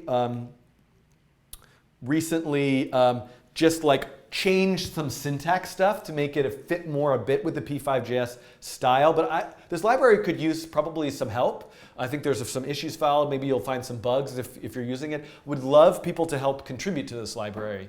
I won't mention that. And in particular, something that we could use help with is that I updated the syntax, and that's what I'm going to use in the tutorial. But I didn't take the time yet to update these examples with my new naming and syntax and update this documentation. So if anybody wants to help with that, and it probably could use a little more thought in terms of the naming and the API could even be improved further, but I want to at least do a round of that before I made the videos. So anyone who's interested in that, please participate and contribute to that. Okay, I should check the Paperclips, right? It's okay to check the Paperclips now? Ooh, I could get marketing level 200. So I need to auto buy. I need to get that auto wire buying thing. So could I possibly get up to, what do I need to get? 34,000? Can we wait till I get to 34,000?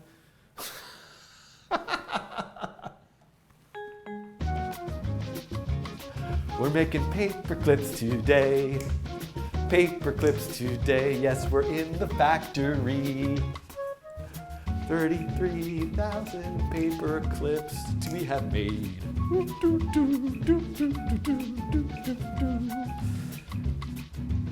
No, that's wire buyer. 7,000. I just need 7,000, and I just need to get to 34,000. So, oh no, 55,000 clips. Why did I think 34,000? I mean, I could optimize the auto clip. Let me just buy a lot. I can buy a lot. I'm gonna just fill up on wire. Use all my money on wire. Then I'm gonna make my auto clippers even better. Oh, I get more trust. There we go, that's all I needed. I'm gonna get some more trust. I'm gonna get some more another processor. Now I need that to get to 7,000. There's no end to this. You have no idea how far along I am on this other computer. And yet, here I am starting again. I'll never be able to close this browser window, ever. Let's get some more processors to get up to 7,000. How am I doing here? $4 per second, that's pretty good. Inventory looks kind of stable. Buy some more auto clippers, buy some more wire. Okay, fine. We've got to go do this tutorial. I'll come back. I'll get that in a second. Okay.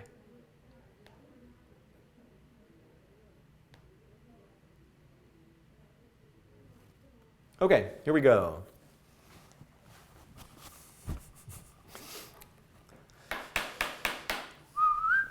All right. So this video is going to go, it's like 10.3 or whatever in my Chatbot series. Hello, I am here again in my Chatbot series. I'm going to do 2 tutorials and then some other stuff about something called p5.JS Speech. So I'm going to get to what that is in a second, but the reason why I'm doing this is as part of the Chatbot series, I want to investigate chatbots that a human can interact with by typing and chatbots that a human can interact with by speaking.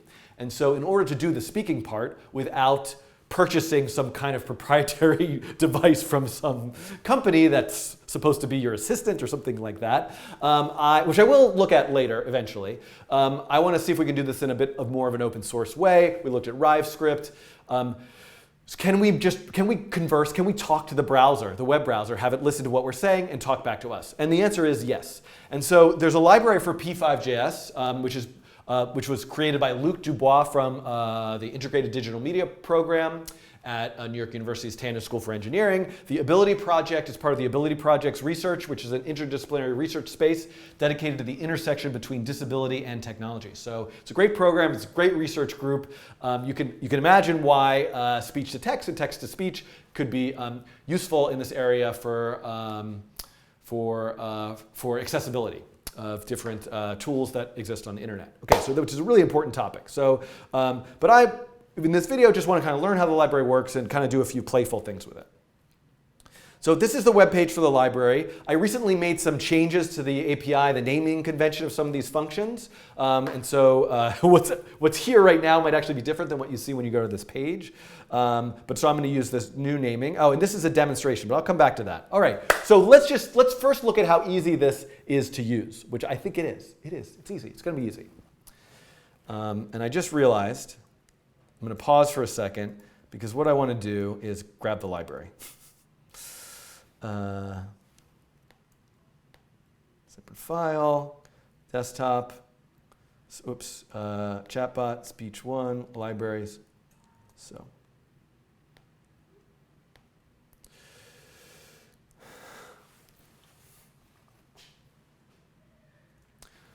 the first thing that you're going to want to do is actually download the library from GitHub itself. And I will provide in this video's description a link to where you can download that JavaScript file. You can see that I've downloaded it here already, and it's part of my project. Now, how you end up incorporating this library into your example is going to be different depending on what text editor or development environment you're using, and hopefully I can help you with that. But for the way that I'm working right here is I just have all the p5.js libraries, and I'm adding p5.Speech.js, and I've got to make sure also then I go to my I go to my index.html file associated with this sketch, and I go right here, copy paste this, and I'm just going to add a reference to p5.Speech.js. So let's even see if that does anything. I'm going to go back to the browser and hit refresh. Okay, nothing. But at least I'm not having an error. So what's the basic? Sorry. Let me look at the most. Okay, let me look at the most basic thing I can do with p5.Speech. And if I go to the Git, try the Git. Sorry, let me open up this computer that keeps going to sleep.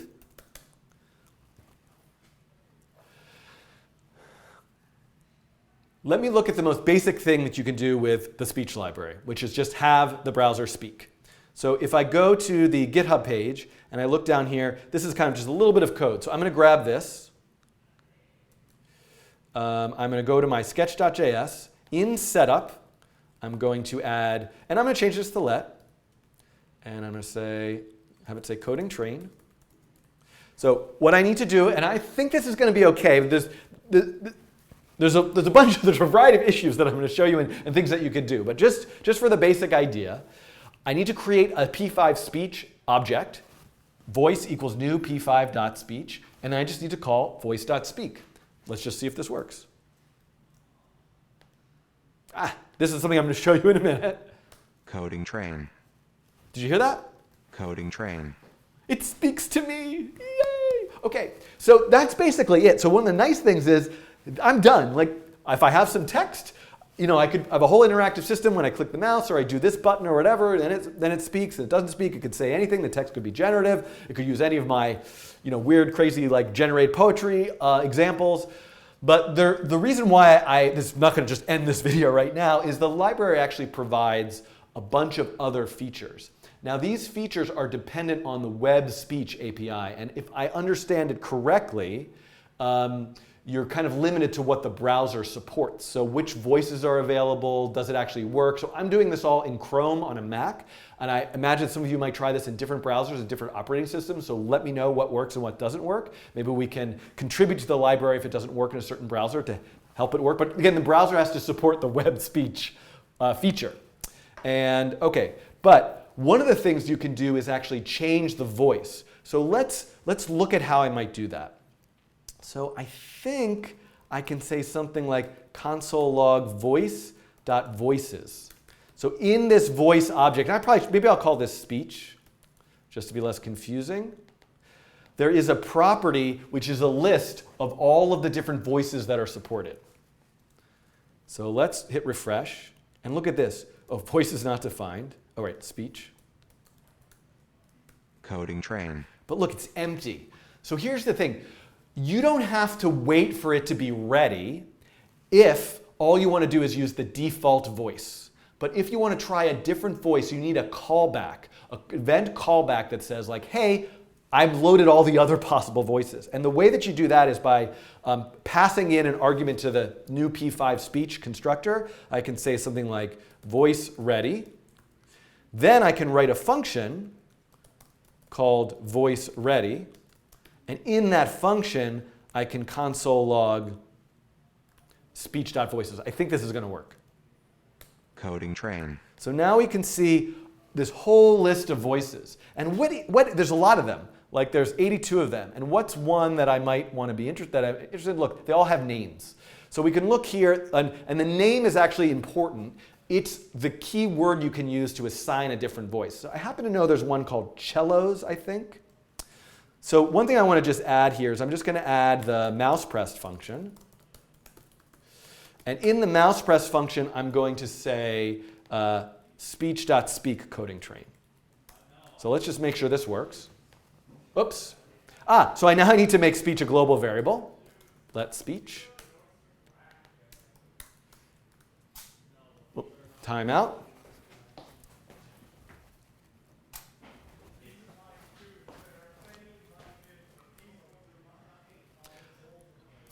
Now I need to make speech a global variable. I did that. Hit refresh. Coding train. Coding train. Coding train. So every time I click the mouse, it speaks. But in theory now, I should be able to say, let's just try assigning a voice. Speech.voice. What was the one I just looked at? Was called Moira? Well, let's look at a different random one. Alice. Let's try Alice. Now, I don't know if this is right. Let's see if this is right. I don't remember Coding the... speech.voice is not a function. Pause. I forget what it is. I'm going to look at my example, which I forgot because I don't remember the naming of the functions. Normally, I would just go and look in the reference, but I didn't speak. Set voice. That's a much better name. So it's not voice. I should have remembered this. It's set voice. I can say set voice Alice. Coding train. Coding train. So there's Alice. One of my favorites, I think, is called cellos. Coding train. Coding train. Anyway, I'm sorry for being so weird. I can barely hear that voice, but it makes me want to do something when I hear it, the cellos. So let's just do something. One thing I could emphasize here is if these are the voices, I could say let voices equal speech.voices. Then I could say let voice equal random voices. So the random function in P5 will pick a random element from the array, and I could do set voice. And I could probably actually just say set voice the voice or set voice.name. Let's see if it works with just that voice object. So I'm going to say console log voice.name. So now we'll get a random one each time. Coding train. Coding train. Coding train. No. Coding train. It's the same voice. So I think we might actually have to say set voice voice.name. Coding train. Yep. Coding train. Coding train. Coding train. Coding train. Coding train. So now you can hear all the different speech, all the different voices. I'm not going through all of them, but I'm just picking a random one each time. All right, what are some other things you might want to do? Let me add a canvas here. This is something that's really useful. Create canvas. Let's say 400, 100. And what I want to do is I want to display some information, like I want to animate something when the browser is speaking and not animate when it's not speaking. So there are some callbacks, if I could just remember what they are. Speech.started, maybe? Start speaking. And speech.ended, ended, N speaking. I think these are, so this is just like with the DOM library. If you've used the P5 DOM library, where you have like a slider or a button, and if you have a callback that you assigned if you press on the button or if you move the slider. I'm now assigning a callback, and I might have gotten these names wrong. I'm going to fix them if I got them wrong. But I'm assigning a callback to when the browser starts speaking and when it ends speaking. And so this means I need to write these functions. So I could say start speaking, background green, and then function end speaking.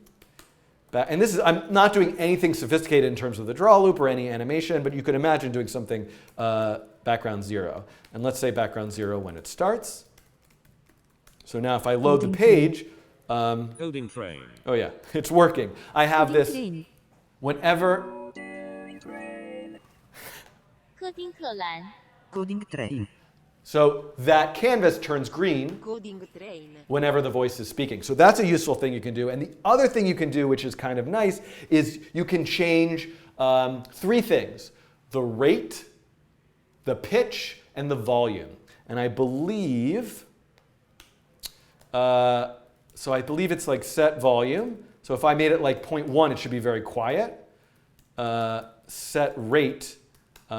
So let's just, so volume you can imagine. I believe the range is between 0 and 1. It might be something else, but we could look that up or experiment with it. But let's forget about the volume for a second because I want you to be able to hear it. Let's try set rate. And what I'm going to do now is not give it a random voice anymore because I want it to be able to recognize what it's doing. So let's take out the set voice. So it's going to be the default voice now. Oops, set rate is not a function. Time out. So what is it? Oh, set rate is a function. Set rate, see volume, set pitch. Oh, set rate is not, my naming is a bit confusing. Set rate is something that you assign to the speech object itself. The voice is each voice doesn't have its own rate. It's the rate that it's currently going to speak with that voice. So I'm just doing this wrong because this should be speech.setRate. Coding train.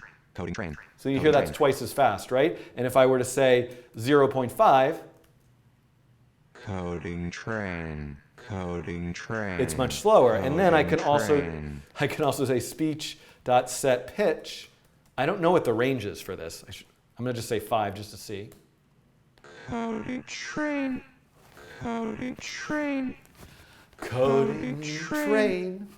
Okay, so Train. anyway, so you get the idea. Let's put the rate back to 1 and put the pitch to like 0.2. Coding train. Coding train.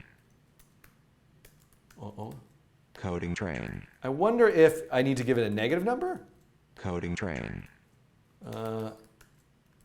Coding train. So I'm trying to make the pitch lower. Coding train. Yeah, that's definitely higher.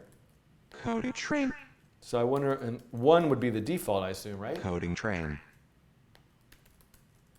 Coding train. Yeah, I don't know how to make it lower. Time out a second. Let me look. Does anybody know? I'm looking in the Slack channel here. Set volume, set rate, set lang. Oh, set lang.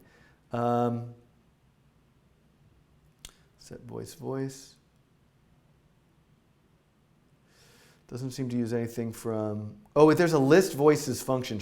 I probably should have used that. So that's good.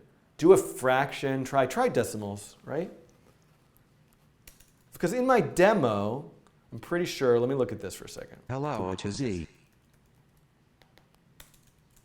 This is my demo. Hello coding train.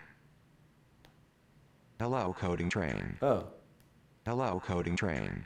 it is lower. It's just I'm not slowing it down. I think I'm not. Hello coding train. So yeah, I think it is lower. I'm just not really noticing it. Maybe it would be more obvious with Hello coding train. yeah, with a different Hello coding train. yeah, with a different Hello voice. coding train. Yeah. So let me do the cello's voice. See if that works well. Hello, coding brain. Hello, coding brain. Hello, coding brain. Hello, coding brain. All right. let's double back quite a bit, Mathieu, when we edit this, because I was like testing stuff quite a bit. We'll just go to the pitch. So I think what's happening here is this particular voice, it's sort of hard to pick up the lower pitch. So one thing I could do is just try, let's assign a specific voice. Let's try that voice, Alice. And let's listen to that. Oops, I'm in the wrong. And let's listen to that. Coding train. Coding train. And now let me set the pitch to lower. Coding train. Yeah. Coding train. So this voice, you can hear it a bit, it's a bit more obvious just with this voice. Coding train. And now that's Coding higher pitch. train. So set pitch, set rate, those are things you can play with. I just realized, by the way, that I believe if I say speech.list voices, that's a function which will actually just give me an array with all the voice names. So this actually would have been a little bit more useful, like if I say list voices. And then I don't need this extra voice.name thing. And I can just say voice. So now I can just pick around. I don't need all the other aspects of the voice, the full voice object. I just want the list of all the names. And I'm going to take this out. And let's just see. Now we're back to Coding train. Coding train. Oh, whoops. Coding train. Coding train. Whoa, what happened? What's happening here?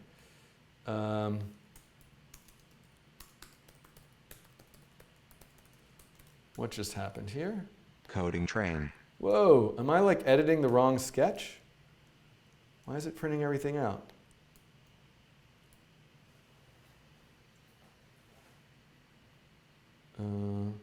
Start speaking, end speaking, voice ready. Let's take this out.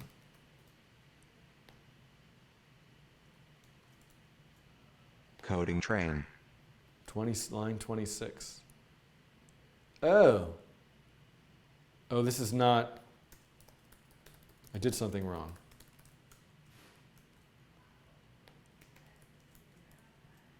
Coding train. Wait, list voices, is it just, I thought that, what did I say?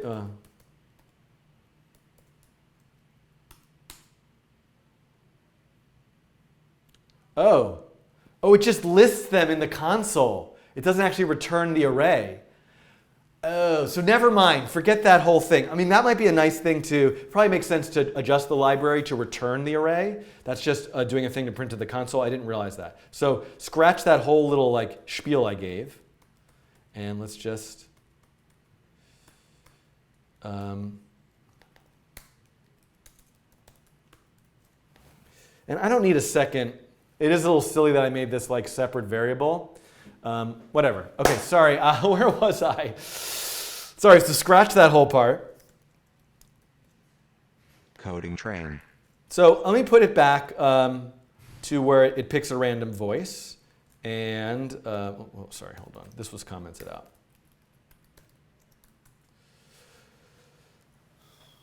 So let me put it back to where it says a random voice.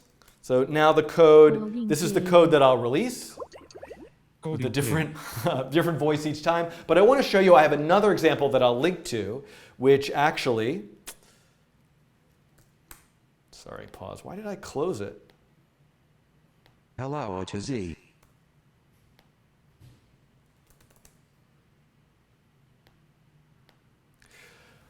I have another example that I will link to as well, which just has a bit more. So this is an example. I'm not going to go through coding all of this, but as an exercise, this might be something you try. This is an example that takes all of those voice names and puts them in a drop-down menu. So I could pick bells. I can, I can change the rate.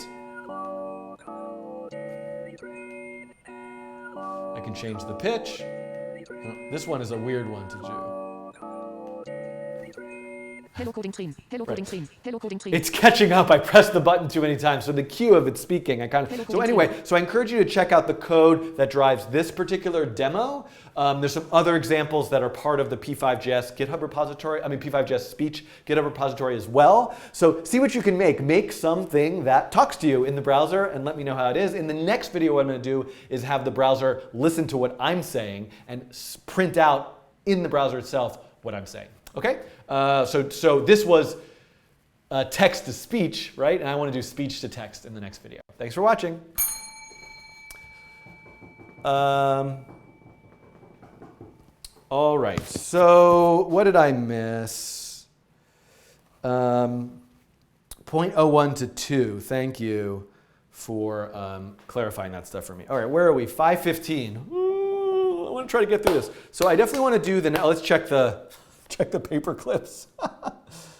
All right, I can get the wire buyer, which I definitely need. So now at least it will buy wire. I have so much more. I can get more memory, maybe a little bit more processor. Oh, I'm almost to quantum computing. That's good. I'm going to need some more auto clippers for sure. Let me just, I should get more marketing. Oh my God, I have so much money. More auto clippers. Let's just like use up everything we can. And now, 5 cents is still pretty good based on, looks like this is kind of staying pretty even. I'm getting $7 per second. If I lower the price, it's more per second, but that's going to drain my inventory. But I can just get more auto clippers. I think I'll raise the price to 5. Oh boy. Yeah, it's like really, really touch and go there here. Like I need this to sort of balance out as having some extra inventory. So let's try this, but now I'm not selling as much. Some more auto clippers, just like a couple more. Oh, let's double the marketing effectiveness. That's a, ooh, look at that. That was good. But now I really just need to make more stuff. Let's raise the price again. Let's do it 10 cents, 11 cents, 12 cents. Oh, I need some more auto clippers.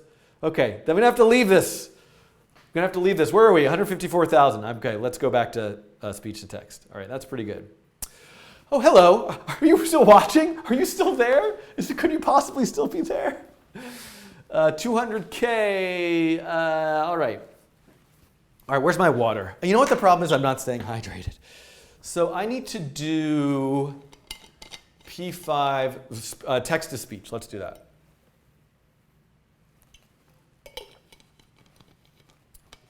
So let me get the demo of that and see if that's working. This is kind of interfering pattern. Okay.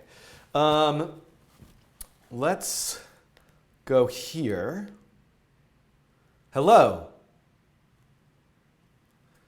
How are you? Are you listening to me?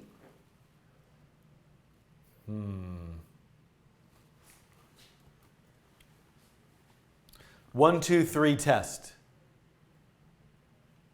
4, 5, 6 hello. What am I doing wrong that I'm not getting? Did I turn the continuous thing off? So hold on, we've got a little bit of an issue here. Did I break something in the library? Continuous, true, I want that, not one time only. I don't want to use the interim results.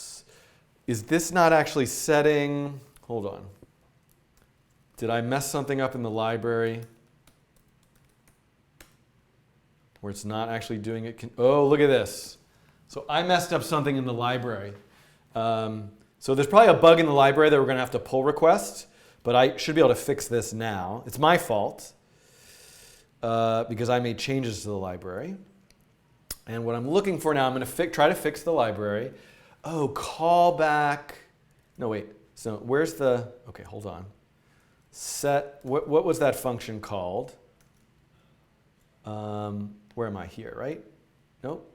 I want to go to this one. I'm looking at start, the start function. Oh, So let's look for start.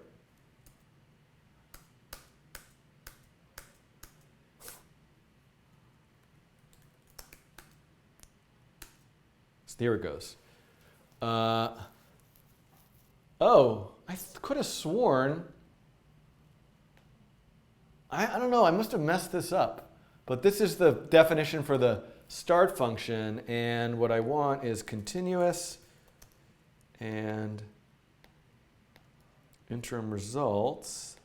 And like I want it, instead of having it be variables that you set, I thought the function could just set the values. Let me just do this right now, and I have to think about a better way to put this into the library, but hopefully this will fix this. Hello. 1, 2, 3, 4. Hey! Great. All right. So this is working now. It's what I'm not doing. I don't have. I have continuous on, but not interim results. So weirdly, it's not going to do the speech to text until I pause. But it listened to everything I said and waited until I paused, which is pretty good. Wow, I'm quite impressed with how well this works. All right, so now we need to make this example, basically. So, which is a pretty simple example to make, but I need to also, so we're gonna have to, me, I am, so me, if you're watching, maybe you can help me figure out to pull requests to the library, because I broke the library, or somebody watching could just pull requests to it already. But I think the reason why I'm not so sure, it's like, it's possible, let me, if you guys don't mind humoring me for a second, I'm going to, so in theory, there are also these instance variables which should get set to these values. And they should have a default. Can I do that if it's not ES6? So I'm going to do continuous, which is sort of silly, or false. I don't know the best way to write this. So I think the default should be, I mean, maybe the default should be true, right? When do you only want to get one thing? I don't know. But the interim results, this should be, the default should definitely be false. And then I can, so let me just make sure this still works. All right, I messed something up. Sketch.js line 18. Oh, continuous is not defined. Okay. 1, 2, 3 test. 4, 5, 6 test. Coding rainbow. Coding rainbow. All right, great. So I think it's going to just keep listening to me no matter what I say. So if anybody watching this who feels like contributing to the library, it at least at a minimum needs this fix, but I have to think through whether this is the correct fix. Let's see here. So now what I need to do is copy paste this into, this is my demo that I need to reference. I can close, and I need to go into speech. Oh no, I need to make another example. Oh boy, too many things I'm doing here. Speech 1.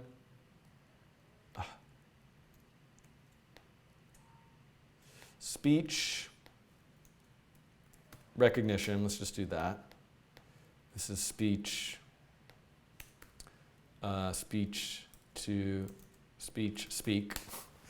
And what I need to do is close everything, because I messed everything up.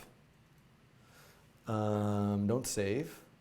And what I want to do is work on this sketch, and I need to go to my example code in case I need to reference something. So I should have that open and this open. And then I also need to take this fixed version of the p5.js library. And where do I want to put that?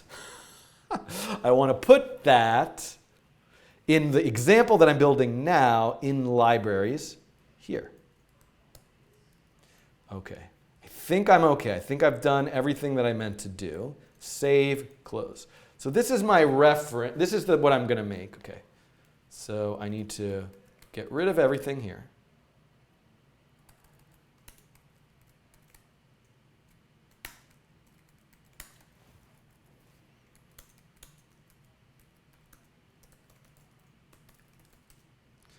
And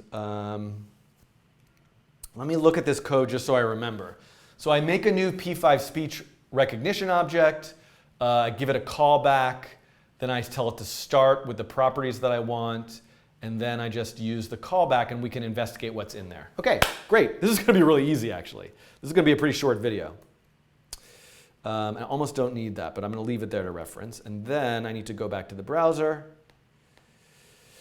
and go to here, and we're good. All right, everybody. You guys with me? Let me check the chat. Oh yeah, Tim is putting out a great point. I did the worst thing ever. Okay, I did a terrible, terrible thing. So my fix for the library is horrific. So let me at least not do that right now. It should only be if it's undefined.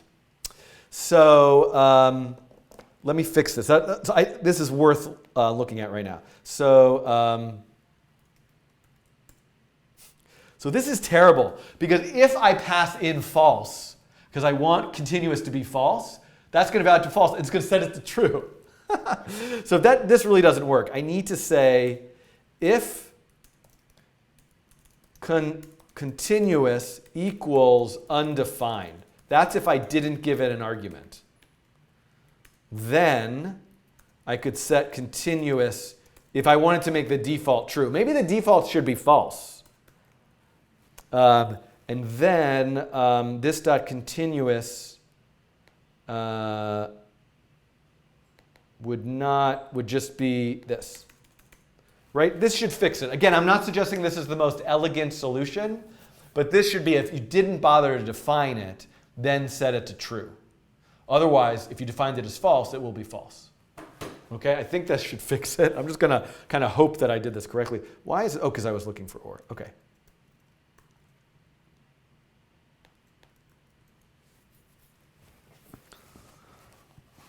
Oh yeah, Alka's giving me a better way to write it. So while I'm here, I'm gonna do that. So this is another way to write it. I'm gonna thank you to Alka in the chat. This.continuous equals continuous undefined, oh my God, true, oh I can't bear it, colon, continuous.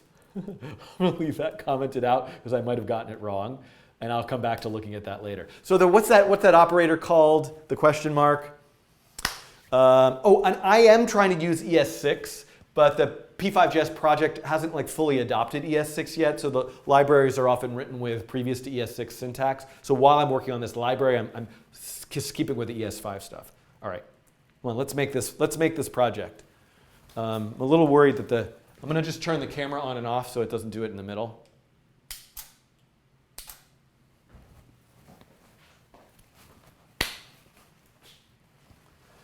And I'm going to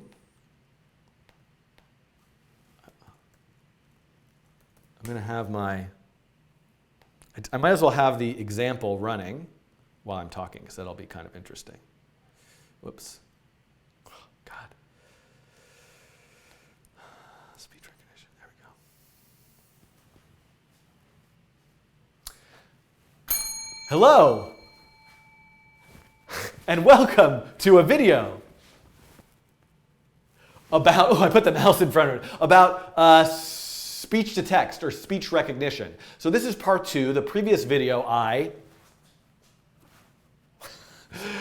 okay, I'm going to stop waiting for it now. In the previous video, I looked at how to take text and have the browser speak it with a variety of different voices using the p5.Speech library, which is built on top of the web speech API. In this video, I'm going to look at the p5.Speech library, but text-to-speech or speak recognition, which is actually quite an easy thing to do with the library. Now, how you work out the interaction and how it works, the design problem is hard, but technically getting the library to work is pretty easy. All right, so I'm basically this is an example running. I'm going to try to build this example from scratch to look at how this works. And I'm going to close this window. So this is an empty sketch right now. And the first thing I want to do is create, I'll make it a global variable, a speech recognition. I'm just going to call it speech rec. So I'm going to create a variable called speech rec for speech recognition. And I'm going to say speech rec equals new p5.Speech rec. So that's the name of the object that's built into the library. I've already downloaded and imported the library to this project. I talked about how to do that in the previous video. So the library is already available to me, the p5.js speech library. Now let me run. So, okay, no errors. I'm refreshing the page, no errors. So here's the thing. We need a callback. There's an event. So whenever the speech recognition object has decided it's listened to what you've said and knows what it is, it's going to trigger an event, just like a mouse pressed event or a mouse over event. So I'm going to call that event got.speech, and I'm going to write a function got.speech. I'm going to give it an argument, and I'm just going to say console log. So the idea here is that this function will run every time the speech library thinks, okay, I heard what you said, I've got it into text, let me give it to you. And I just want to put it into the console right now. I do need one more line of code, though. I need to explicitly say I want the speech recognizer to start. And so here, speech recognizer start. Now, if I just call .start, it's going to start with some default settings, but there's two important settings that I want to mention to you. One is called continuous. I'm going to make that true. And one is called interim results. I'm just making up variables just to store the values true and false. I could just write true and false right into the start function, but naming them so we know what they are. Continuous means, so without continuous, it's just going to listen to your speech one time and one time only. And then it's going to be done. If you want to listen to somebody over time, you want continuous to be true, which is what I want. And interim results is a funny thing, and I haven't fully figured out how to get this behavior to work really well, but you'll notice when I was demoing it before, it would have waited until I paused before it gave me what it recognized. If I set interim results to true, it's going to try to just keep giving me information as I'm speaking. So we'll try it with true in a minute, but let's leave that as false. And these are, by the way, at the moment, the library's default settings, although that could change, I suppose, if the library API changes. Okay, so this is kind of all the code we need. Wow, easiest coding tutorial video ever. But we have to see if this works. Now, one thing is, again, you need to have a browser that supports the web speech API. It's probably going to work immediately for me, but if you put this on a web page or if you use it in a different context, it's going to ask for your microphone, and that also probably means it has to be on a secure website, one that's hosted with HTTPS. So there's a bunch of security, all sorts of requirements here. I'm kind of bypassing that because I know it's just going to work in the environment that I've set it up, or at least I hope it's going to work. So now, let me hit refresh. Oh, uncaught reference. Continuous is not defined. I cannot spell the word continuous. Continuous. Continuous. Oh, wait. There's a mistake in the P5 library, the P5 speech library, because before I recorded this video, I was messing with it, and I just made a mistake. So I'm going to disappear and come back in a second. Seriously, I corrected it with the wrong. I still have a spelling error. Continuous.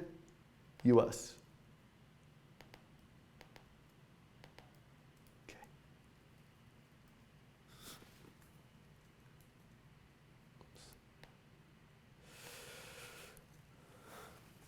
I'm back and I fixed that error. And one thing you'll notice is now this red light is flashing up here. This is something that Chrome will do to let you know that it is listening. The microphone is on. So the microphone is on. And let's say I've been talking for a little while with this open. Let me just pause. It's very hard for me to stop speaking sometimes, but I'm going to stop right now. So this thing appeared here in the console. What appeared in the console? It's this object. There's a whole object there. What's in the object? Let's look at it. It's got confidence score. This is really good. How sure is it that it figured out what you were saying accurately? So 92% confidence, that's good. The highest would be 100%. It's got success. It's a success, which is like, did it work? That could be true or false. And it's got the text. There also is this object called data, which has lots of other information, timestamp, and all sorts of stuff that's coming from the browser. But the things that you really want are, did it work? What did I say? And how confident are you? And I got another one. So let's do something right now. Let's just say create p.Speech.text. So I just want to make a new paragraph element on the page with whatever. And if I want to be really sure about this, I'm going to say if speech.success. So make sure that's true. Create p with speech.text. And now I'm going to refresh the page. Hello. Oops. Unicorn. Mango. Reindeers are better than people. Oh, why was that song in my head? Oh my goodness. Did you think that learning? Oh, that's the old song. Anyway, the point is, I think this is working. I got lost in my own thoughts. And I'm like, the computer is talking to me.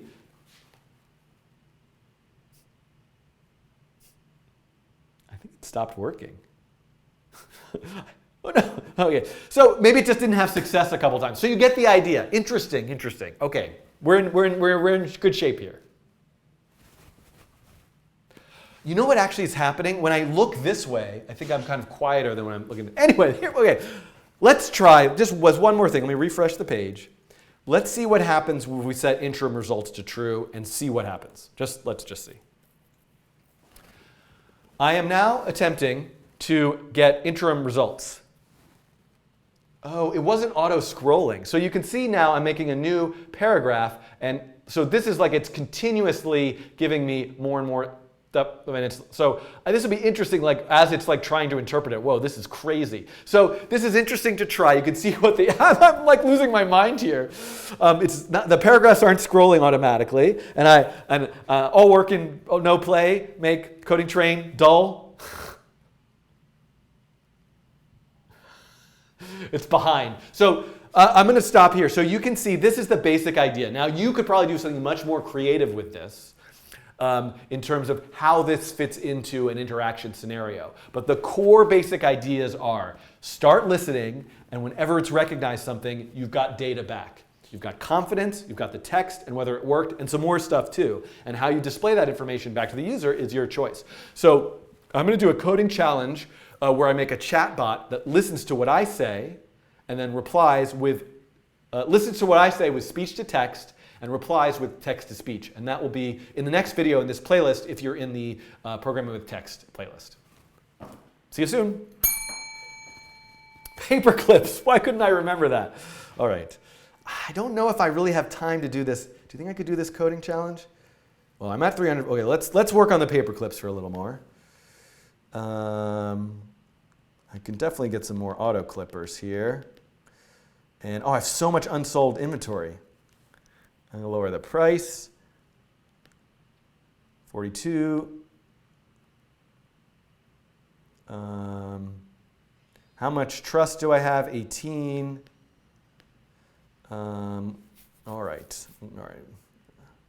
Ooh, I'm going to be able to start investing. All right. By the way, it is just kind of nice to make these artisanal paper clips by clicking the button. I stole that joke from somebody else. Okay. Do I have, it's 5:40. The American League Championship Series game does not start till 8 p.m. I would like to have dinner with my children. I do need to get going. I'm looking. What's with the capitals? That's an interesting question. Yeah, okay. I missed .text.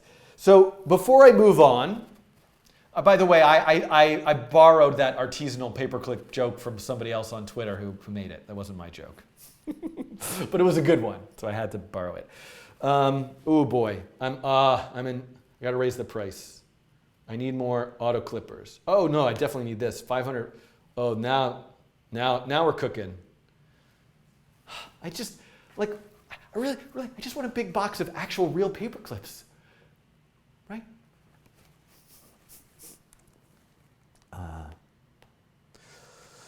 Do the coding challenge, then do iTerm. Oh, Austin, that's a good point. All right, I'm definitely going to do this coding challenge.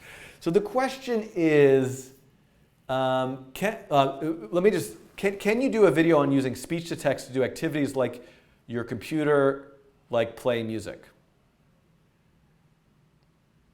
Oh, could I control the computer? Well, this is something you certainly could do, but I'm limited to controlling the browser because I'm just living in JavaScript in the web page, and the browser's not typically allowed to reach outside of it. You know, it's not like I could make a web page that I could suddenly delete files off of somebody's hard drive. That would be a big security issue. And in fact, that's why you have to give permission to use the microphone or the camera, that sort of thing. So how am I doing balance-wise here? I need to raise the price a little bit. Oh, I just need more auto clippers. Oh, they're so expensive. But now it looks like my inventory is kind of balanced. I do. Cobain Ambrose says, why doesn't Dan upload the live streams after? I do. So immediately after this is over, the live stream is available. It's often becomes by default, it becomes an unlisted video. So you might have to tweet at me or ask in the chat for the link. And then once I've had a chance with Matt's help, who helps me manage the channel, to add time codes and description and a thumbnail, make sure it's all kind of like set and there wasn't like a private email address in it by accident or something, then I'll release it and make it public. And that usually happens sometime over the weekend. My phone is, okay, hold on. I definitely want the trading engine. Ooh, okay, hold on. We want some high risk investments. Let's deposit some money. Just deposit all our money. And let's start investing. Okay. My inventory is kind of going up. Wire buyer's on. All right. All right, we'll let the investments go. We're going to come back to this. So I think what I'm going to do, I mean, I could just do the number. Should I just do the number guessing chatbot and just build off of that? That will be easier. Because then I don't have to like design a knock-knock joke. And this thing is still running. I'm going to turn this off. So let me at least start. I think I should at least start from this chatbot code. Whoops. That'll make things, because let me just open up the previous coding challenge. Whoops, what am I doing? Oh my God. Chatbot 2. I made everything so huge. And this is.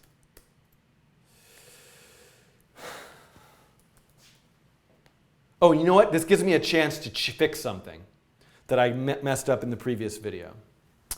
So this was the previous chatbot, where then I would say 5, and would say pick a higher number, 7. I got it. So in a way, I kind of want to just use this. Have I been here for 3 hours? 3:45? No, 2 hours. Right, I've been here for about, because I didn't start, I started at 3:15, 2.5 hours.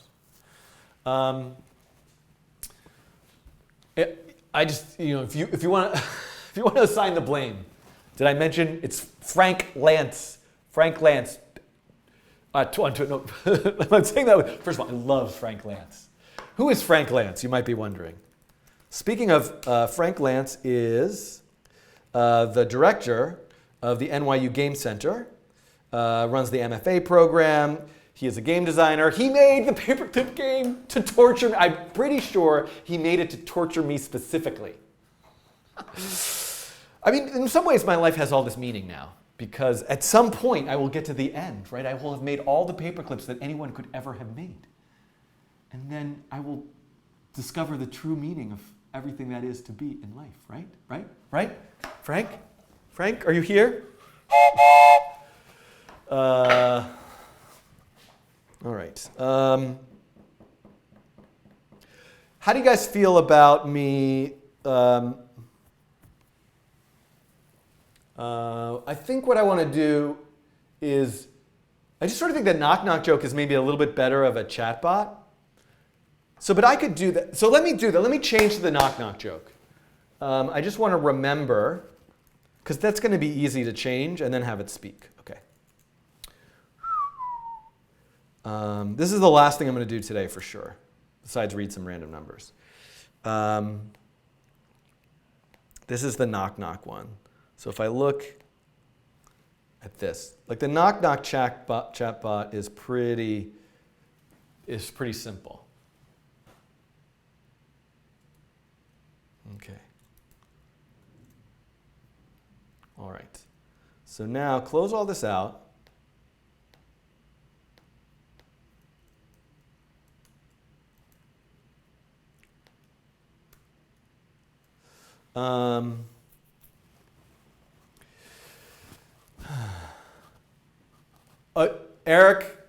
Eric in the chat, hi Eric, is telling me that the paperclip game never ends, the universe resets.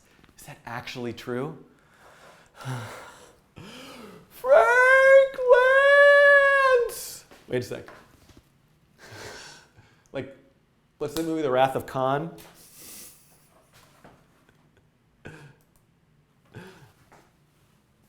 Frank Lantz!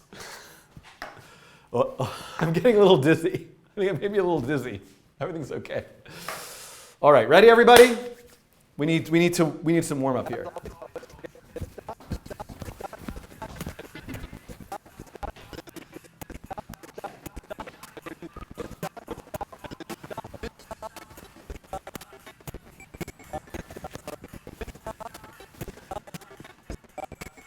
Frank Lantz!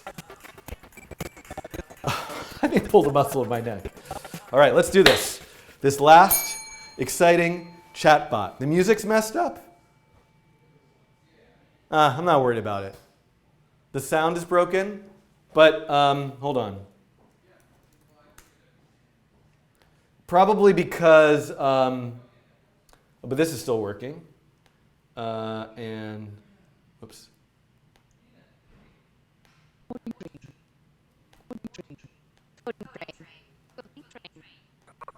Can you still hear the speech to text thing? Text to speech? Yeah, well, I messed it up because I changed the volume for this. But I can fix that back later. Okay. I wonder why that is. I really shouldn't worry about that right now. You guys are getting to me here. Oh, maybe it's the loopback audio that I want to use. All right, I'm gonna not worry about that. Mouse over the stream. Okay, how are the paperclips? Don't ask me how the paperclips are coming along. That's a very bad idea. I want to get home by 7. So let's do this coding challenge. Let me fix this a little bit. Okay. Oh, the text-to-speech sounds bad. So I messed something up. So we have to fix this.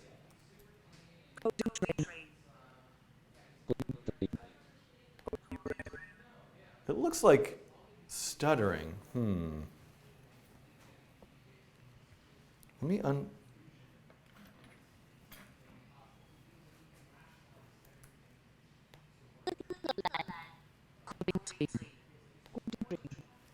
Tell me if it. I know that's what I'm checking. I'm kind of. Let me unplug and plug some wire stuff in. Oh, I hear it crackling.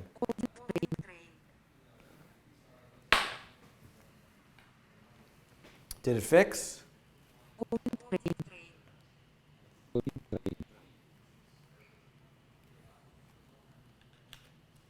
Shoot.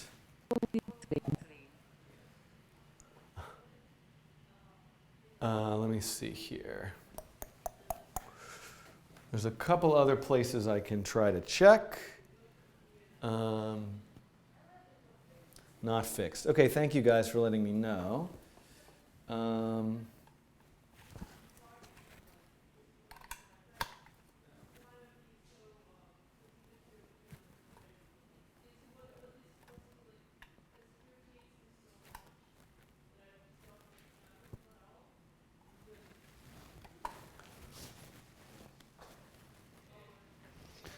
Let's see, I unplugged and plugged a bunch of things back in. Let me do that one more time.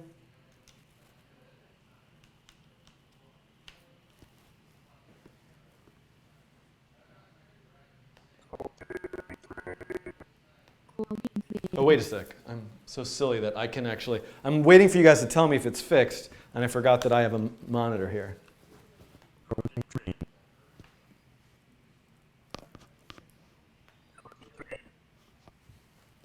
Hold on.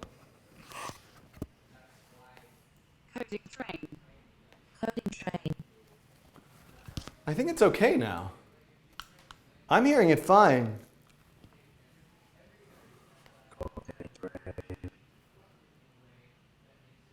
Coding train.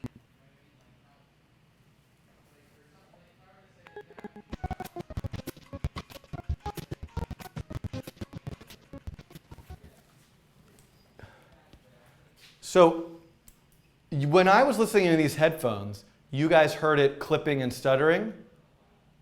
That's weird. Because it's fine for me in the monitor. So where could that mean it's having a problem?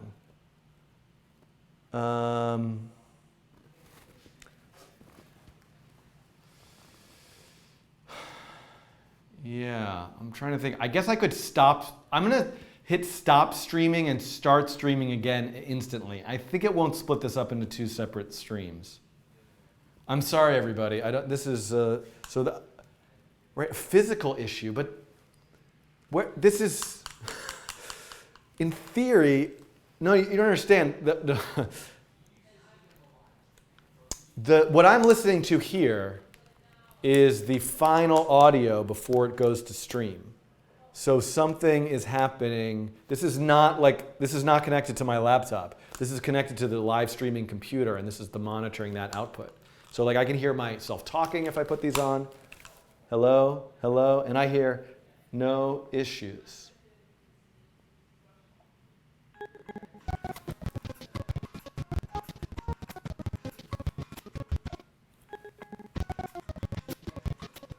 Coding train. Coding train. Coding train. So, yeah, but my voice is fine too. Isn't that weird? It's very weird. But I've unplugged and plugged everything in that would. The only thing I can think of is restarting OBS.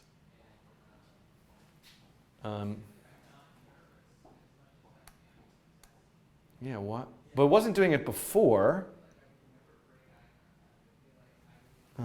Well, I'm going to try stopping and starting streaming real quick, okay? I'm going to try that. Ready? Here we go. 1, 2, 3. All right, I should be back. Let's see if this... Is the music bad too or just my laptop? Coding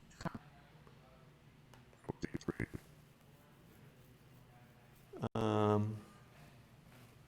Turn the interim thing off. What's the interim thing?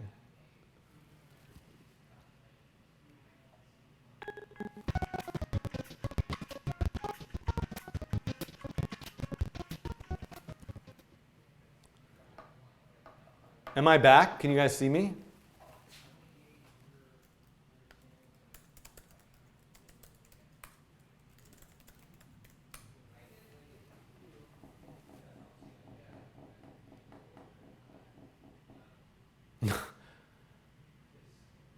Huh. Is the music bad?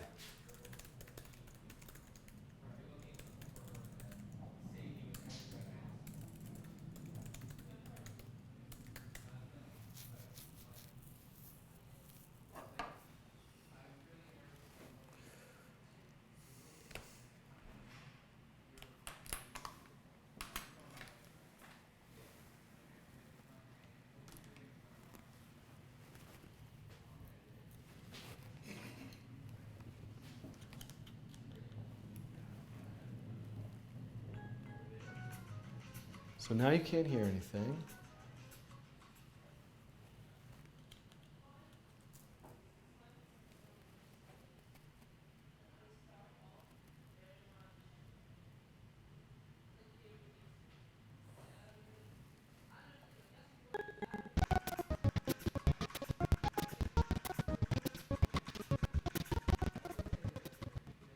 Oh, it's working? Now it's fine.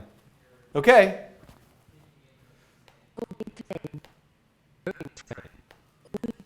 Are we good? Was the speech to text fine too? No. Oh, still bad? What? But the music is fine?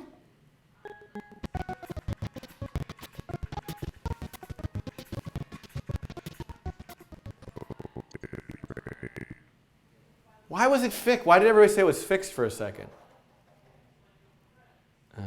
Hold on. I think it's this cable.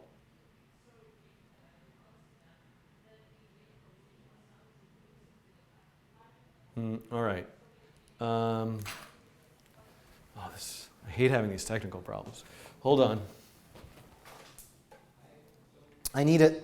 I think this cable is bad. Whoa. Something just happened.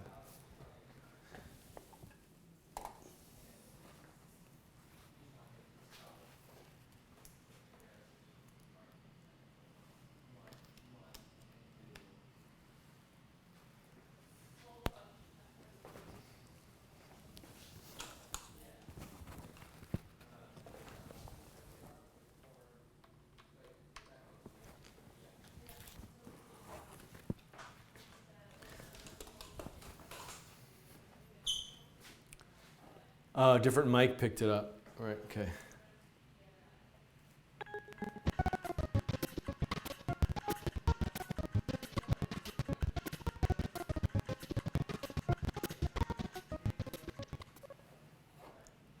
Ignore it, play through the air into the mic. That I could do.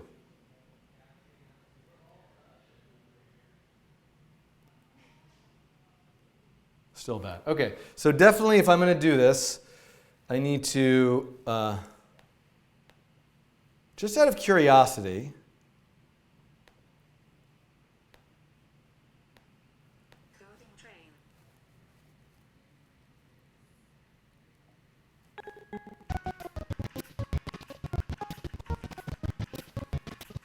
plug output to YouTube.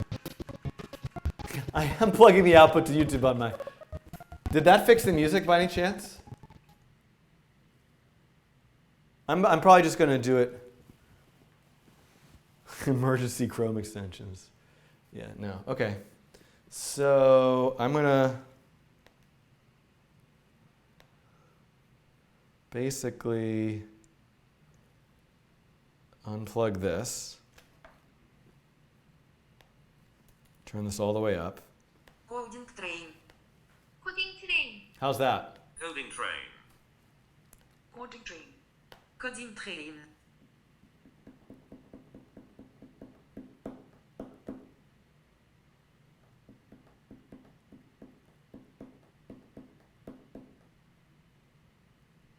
Yeah.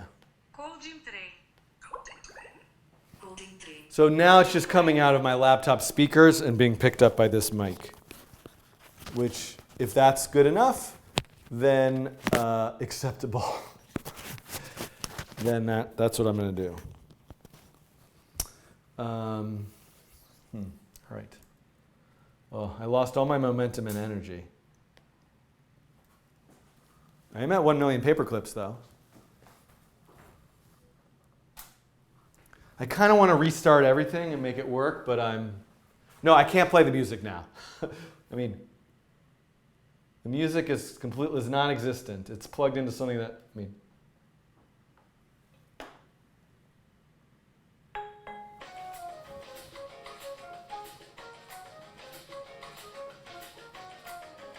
it's just coming out of like random speakers now. Okay, let's do this. Oh my God, I have quantum computing now. How am I? Oh, my stocks are doing terribly. Got a lot of unsold inventory. Lower the price here.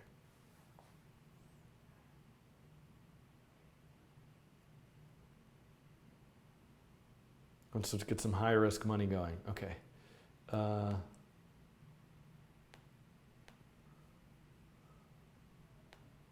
need photonic chips. Okay. All right, shall we do this? Just get to that. Sorry, I forgot. I completely forgot I was live streaming.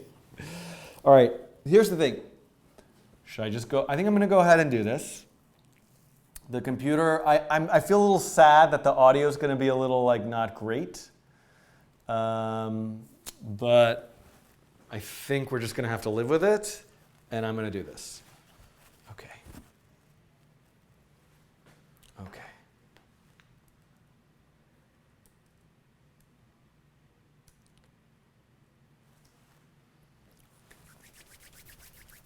It's a little quiet. Oops. So I don't know how to make it. I'm going to do the bot, don't worry. Yeah. I'm trying to just think if there's a, like if I think this cable, let me just try one more thing, which is to, oh, wait a second. Oh, because I turned off the laptop audio? Well, weird. Hold on a second. Just bear with me for a second. Coding train. Coding train. Why does the, oh, because I put it on internal speakers. Okay. So I have one more thing I can try. I might as well try this one last thing, which is that I have a duplicate cable. I just want to know if it's the cable. So if you don't mind, I'm going to very quickly swap cables. It's probably a different cable because this one I kept unplugging and plugging in, but let me just give this one last try.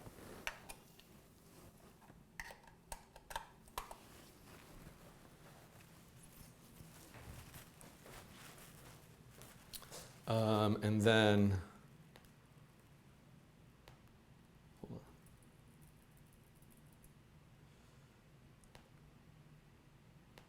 okay, this is now going to go out through the HDMI again.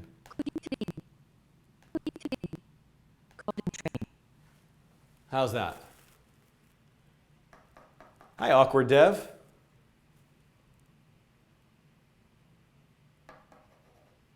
Friday the 13th, yeah. Sounds bad. Okay, never mind. It's something else. I don't know where it's happening, but it's not this cable. I mean, I could try swapping a different cable. There's so many things I could try swapping now, but I'm going to have to just forget it. Okay. Thank you for, that was one last thing I could try. I could probably restart the computer, but I prefer not to do that. Okay. Coding train. Coding train. Coding train. Coding train. All right. Yeah, I should turn off the paper. It's got to be the Paperclips. It's got to be Frank Lantz. How am I doing here?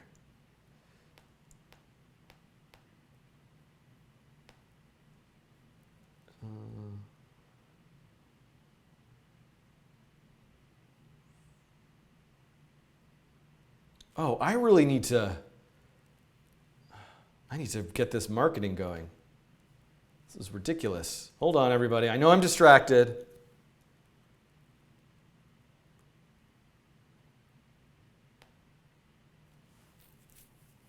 32. There we go. $50 per second. That's good. All right. Okay, we're going to let that go. And here we go. Really lost my mind here. 6 o'clock. All right, here we go.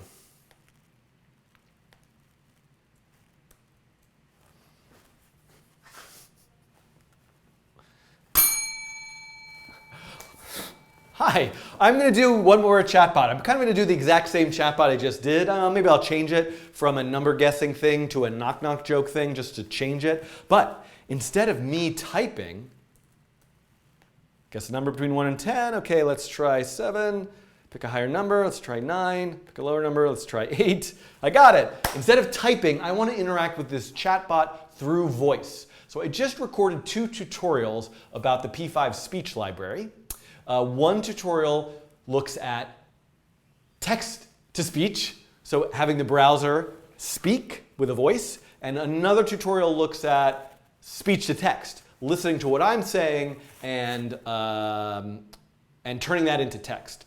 So let me first, two things. Let me deal with this chatbot a little bit. Let me first say one thing that I got wrong in the previous coding challenge video that I should, as I created this like elaborate system, if you recall, to say to the chatbot, set a number and then set the variable to whatever. So I had to like secretly talk to the chatbot. There's actually a set var method that's part of the RiveScript JavaScript library. So I didn't have to use that convoluted methodology. If you don't know what I'm talking about, you didn't watch the previous coding challenge, you can go back and watch it and this will make sense. But this was an unnecessary step. Thank you for internet for correcting me and helping me with that. But I'm actually going to just kind of get rid of this brain and I'm going to start over. I'm going to do sub. I want to make sure, because with a knock-knock joke, you might say, who is there or who's there? Knock, knock. No, but that's the bot saying that anyway. So I don't need this sub. What I'm going to do is I'm going to have a catch-all, which is anything the user says, I'm going to say, try saying knock, knock. And then, optionally, if the user says anything with the phrase knock knock in it, so this is like a optional wildcard. I wonder if I need that optional around there. Then the bot is going to say who's there.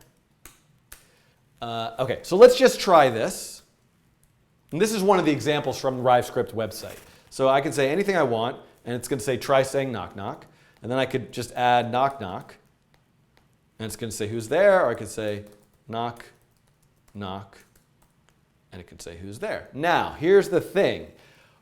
Now what I want to do is say, well, whatever they say whatever I say in response to who's there, the bot should say *1 who. And then at the end, the bot should say ha ha ha ha ha. So this is the sequence. Knock knock, who's there? Frank who? Frank Lantz. Ha ha ha ha. Frank Lantz making a weird, nonsensical appearance in this video tutorial for a good reason, but that's besides the point.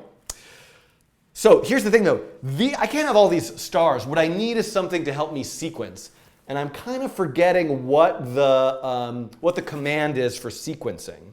But I'm going to remember in a second because there's going to be about to be an edit point. Because I'm going to look it up. No, I'll just look it up with you and watching me do this. So I have an example that already does this. I was trying to do it from scratch. And here it is. So the percent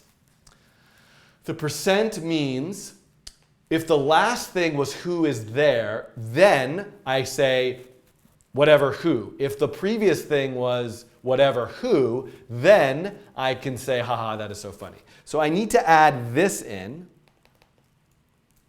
to here, right? Think about this. This is saying, this is a catch-all, but only if the previous thing that the bot said was who is there. But the bot says who's there. This is why I want to have this substitution. I knew there was a reason. This substitution. Who's and who is are equivalent. So whatever kind of mechanics is working, have them be equivalent. And then I also want, and by the way, I don't usually do this in a coding challenge, just like go copy paste from an example, but that's what I'm doing. The point of this was to add the speech thing, so I guess I could cut me some slack here.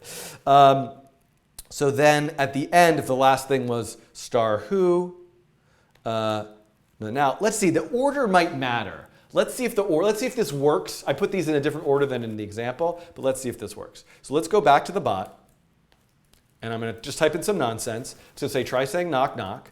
So I'm going to say knock knock. Say who's there. Coding who. Coding train. Yay! Okay, so we have a working knock knock joke chatbot thing. Because by the way, if I were to say now coding train, It's going to say try saying knock knock, right? Because it only laughed because it was part of the sequence. But the whole point of this video, however long I am in, is now to 10,000 steps. Because I walk back and forth a lot. It's really good to do a live YouTube channel with a Fitbit on. Okay, I want it to speak. So how do we do that? So I need to download and import the p5.Speech library. So if you want to know how to do that, I cover that in my tutorials about the p5.Speech library. Right now I'm just going to have a moment where I disappear and reappear with the library downloaded. So let me just grab the library because actually, you know what I should, no, let me not do that. I need the p5.js library. So how do I get that? I need the p5.js speech library, the p5.Speech library. How do I get that? So I have it open here, this GitHub repository. If I just go into here, lib, and I see this particular file, p5.Speech.js, this is the file I need to download and include it as part of my project. So I'm not going to go through the steps to download it right now. It's already there. It's not already there, but I'm going to have an edit point. And now, I'm going to go speech rec, library, p5.Speech, chatbot 2, libraries, p5.Speech. Okay.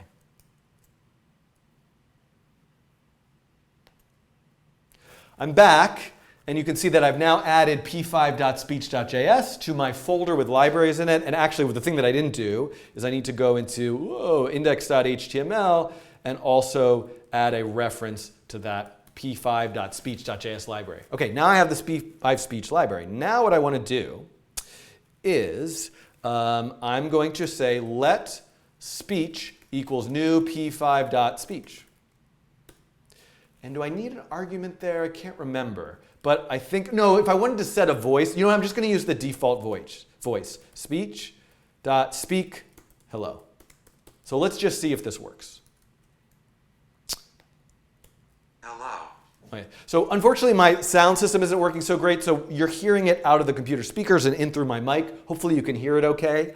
But you can see this is as simple as just creating a speech object and saying it speak hello. My other video, I go through how to pick a different voice, how to change the rate and pitch, but I just want to use the default voice. And now, instead of wherever it says sticks the output in an HTML thing, I'm going to say speech.speak reply.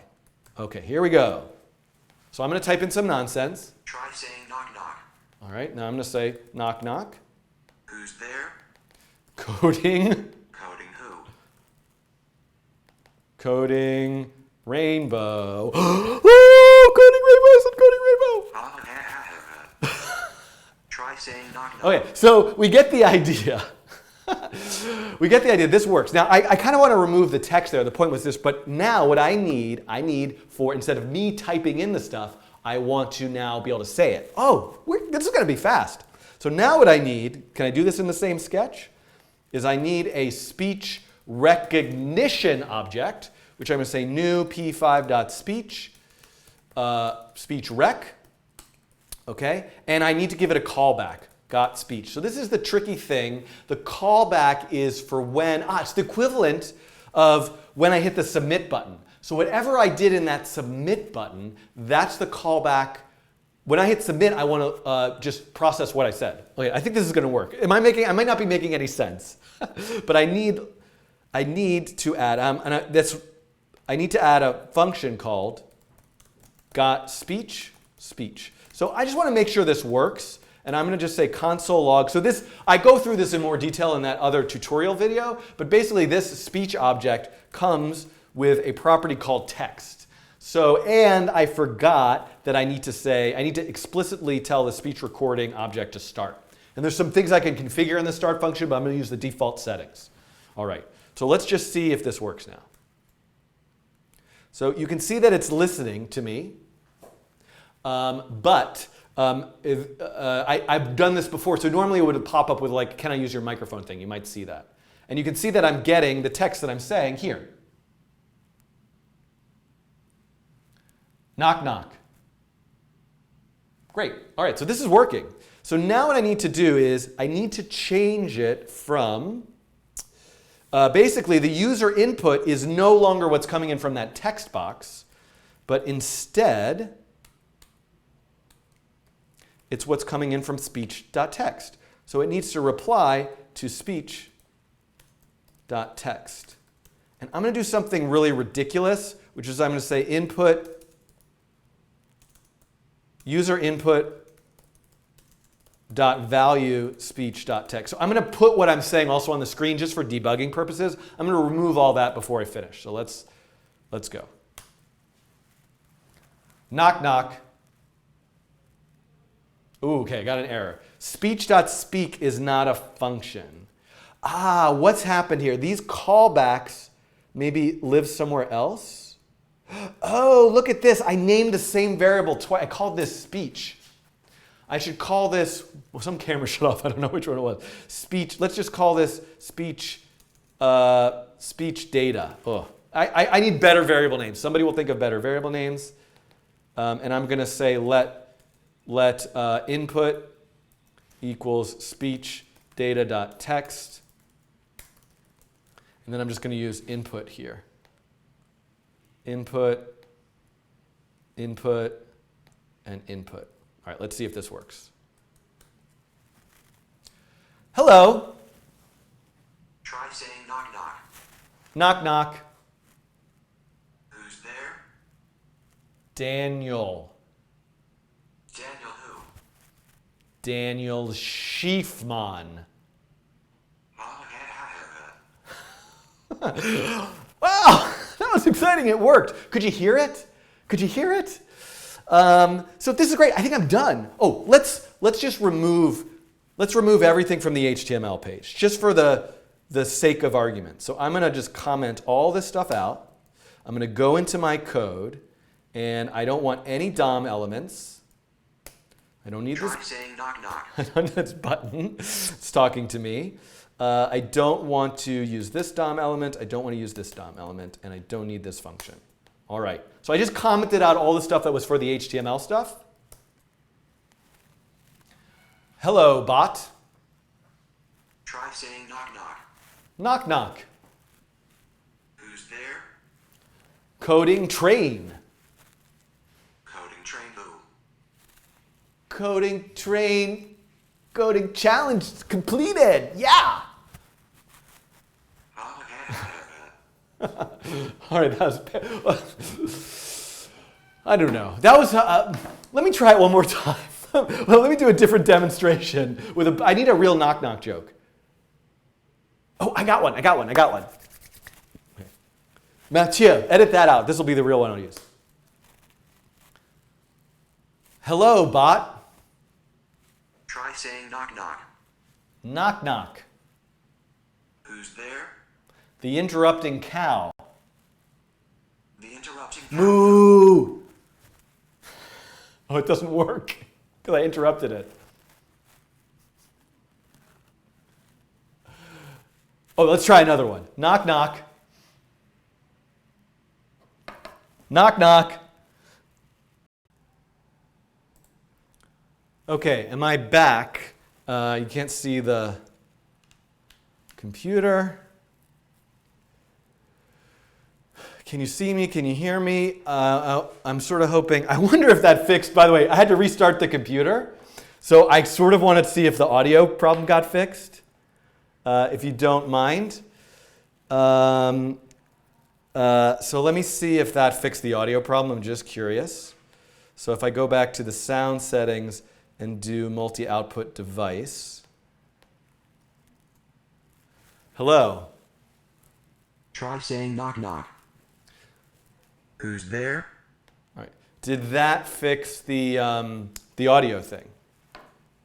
I mean, you're going to hear it twice because I turned it up so it's coming through my micro. Oh, yeah, it does. Great. Well, let me just go redo the whole video again. All right, let me turn it down. Oh, I can't. Oh, So frustrating. I should have restarted. I would have restarted the computer if I knew it was going to crash in the first place. And I think, by the way, unfortunately, when it crashes, I think that corrupted the whole recording to disk. So I think, unfortunately, to edit these challenges, we're going to have to like suck down the live stream archive off of YouTube. Anyway, if anybody knows how you could, because the data is there. Like I know right now. Let me look. Let me see if that happened, because I can ask. There is, yeah. There is a. Whoa. Oh my goodness, a huge file here that I can get rid of. There is a 7.5 gig video file, which was the whole live stream archive, which won't open because it's not closed properly. There must be a way. The data's got to all be there. There must be a way to like just fix it's like a .mp4 file. If anybody knows how to do that, let me know, because we had this problem before. If I am writing to MP4, yes. So Alka, maybe I need to write to some other. I can't deal with this right now, but maybe I need to change the settings another time. All right, let's finish this out. Am I going to break it again? I hope not. All right.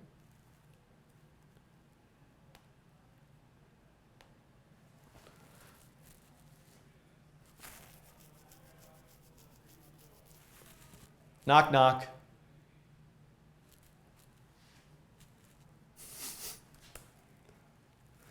Knock, knock. Who's there? Wait, oh yeah, hold on. Hello, bot. Try saying knock knock. Knock, knock. Who's there? The interrupting cow. The interrupting cow. Moo. Moo. Moo. It doesn't like the interrupting. Okay, knock, knock. Knock, knock. So interesting. Knock, knock. Who's there? Orange. Orange who? Orange, you glad I didn't say paperclip? Ha ha ha ha. All right. So this is the end of this coding challenge. This is a chatbot voice conversational interface thing that runs in the browser with RiveScript and p5, the p5.Speech library. I hope you enjoyed watching me make this. I hope that you make something fun and interesting that's different. And please share it with me. This is a little trickier to share, especially if it's rather than just like, oh, it's an interesting like rainbow particle system. But figure out a way to share it with me. Share a link in the comments or tweet me at Shiftman, and I will see you in a future video. Goodbye. Try saying knock knock. No, really, goodbye. Goodbye. I think that should get edited right, like the video should end right after the computer says, try saying knock knock. All right, everybody.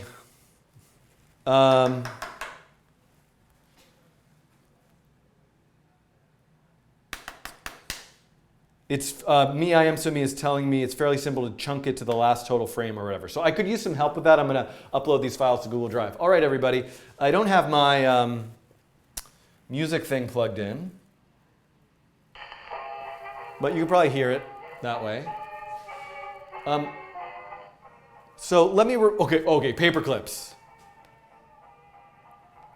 6:25. I get 1 minute and 30 seconds to the end of this song. Whatever the paperclip value is, I'm going to do a screenshot at the end of this song. Whatever that number is the number. But I get some time here. What can I do really quickly? Mega clippers. Oh my God. Give me some mega clippers. Quickly, just as many as I can get. Raise the price.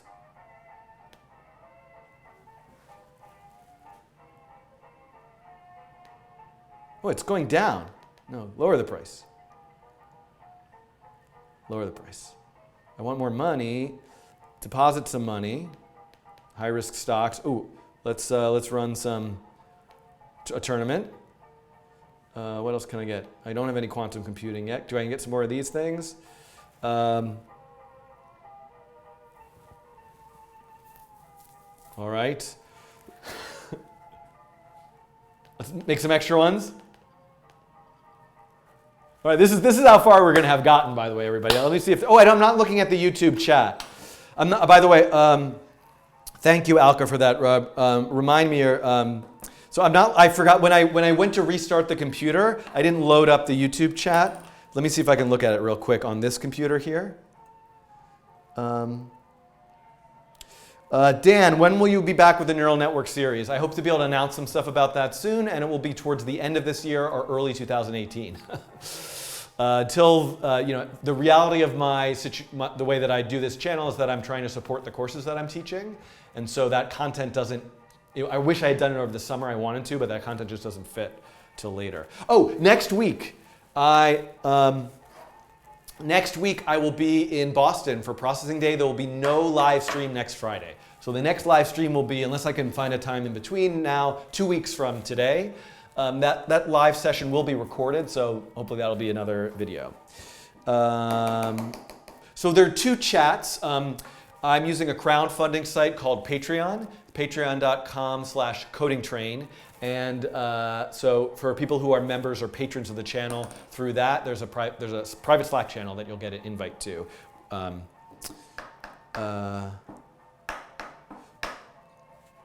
Wait, hold on.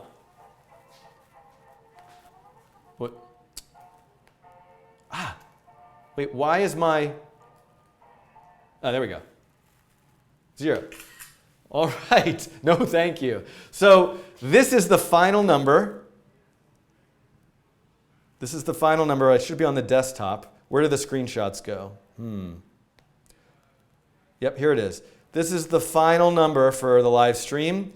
By the way, if I had just focused only on the paperclips, I would have gotten way, way, way past that. This is the final number, 3,055,751. The rules are, just to remind you, your tweet with the hashtag papercliptrain had to be timestamp 3:30 p.m. Eastern Time.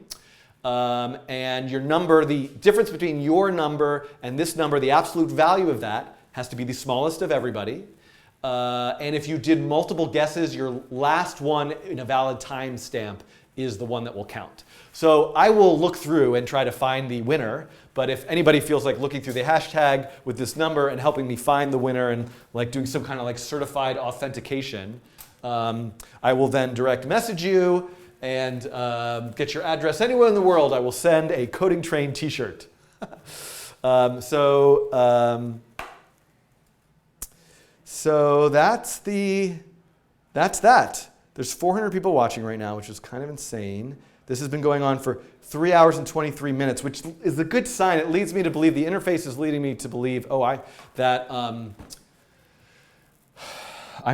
completely brain dead right now. I'm gonna go, it leads me to believe that the hashtag is paperclip train, I believe. Let's check it.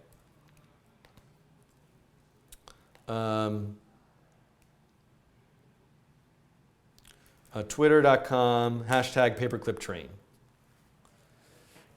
So we can just sort of scan over this to see, this is pretty good. Noah Van Boven is looking pretty good. This is the end of the game, right? All right, so I'll look through this later. Thank you guys for watching. I hope this was a helpful session. I hope to have more sleep before the next time. I will see you 2 weeks from now. Thank you for joining the Coding Train. I'm going to check the Slack channel to make sure I didn't miss anything. 13 million is maybe the closest. Me, I am, Sumi. There's a 1 million. Yeah, 1 million is going to be closer. C'est la vie. Okay, so I don't know. I'm done. Can't end these things. Oh, and I have some exciting new videos that will premiere hopefully before 2 weeks or before my next live stream that were not done on a live stream. So there will be some, for those of you who watch this live, and here. Oh, I didn't read any random numbers. I gotta go. Like the soundboard's not hooked up. If somebody wants to help me with the soundboard, I would love that. I have an iPad which drives it, but I would be totally open to using a different solution. And everybody. I leave you with one last thing, which is try saying knock knock. Okay, goodbye.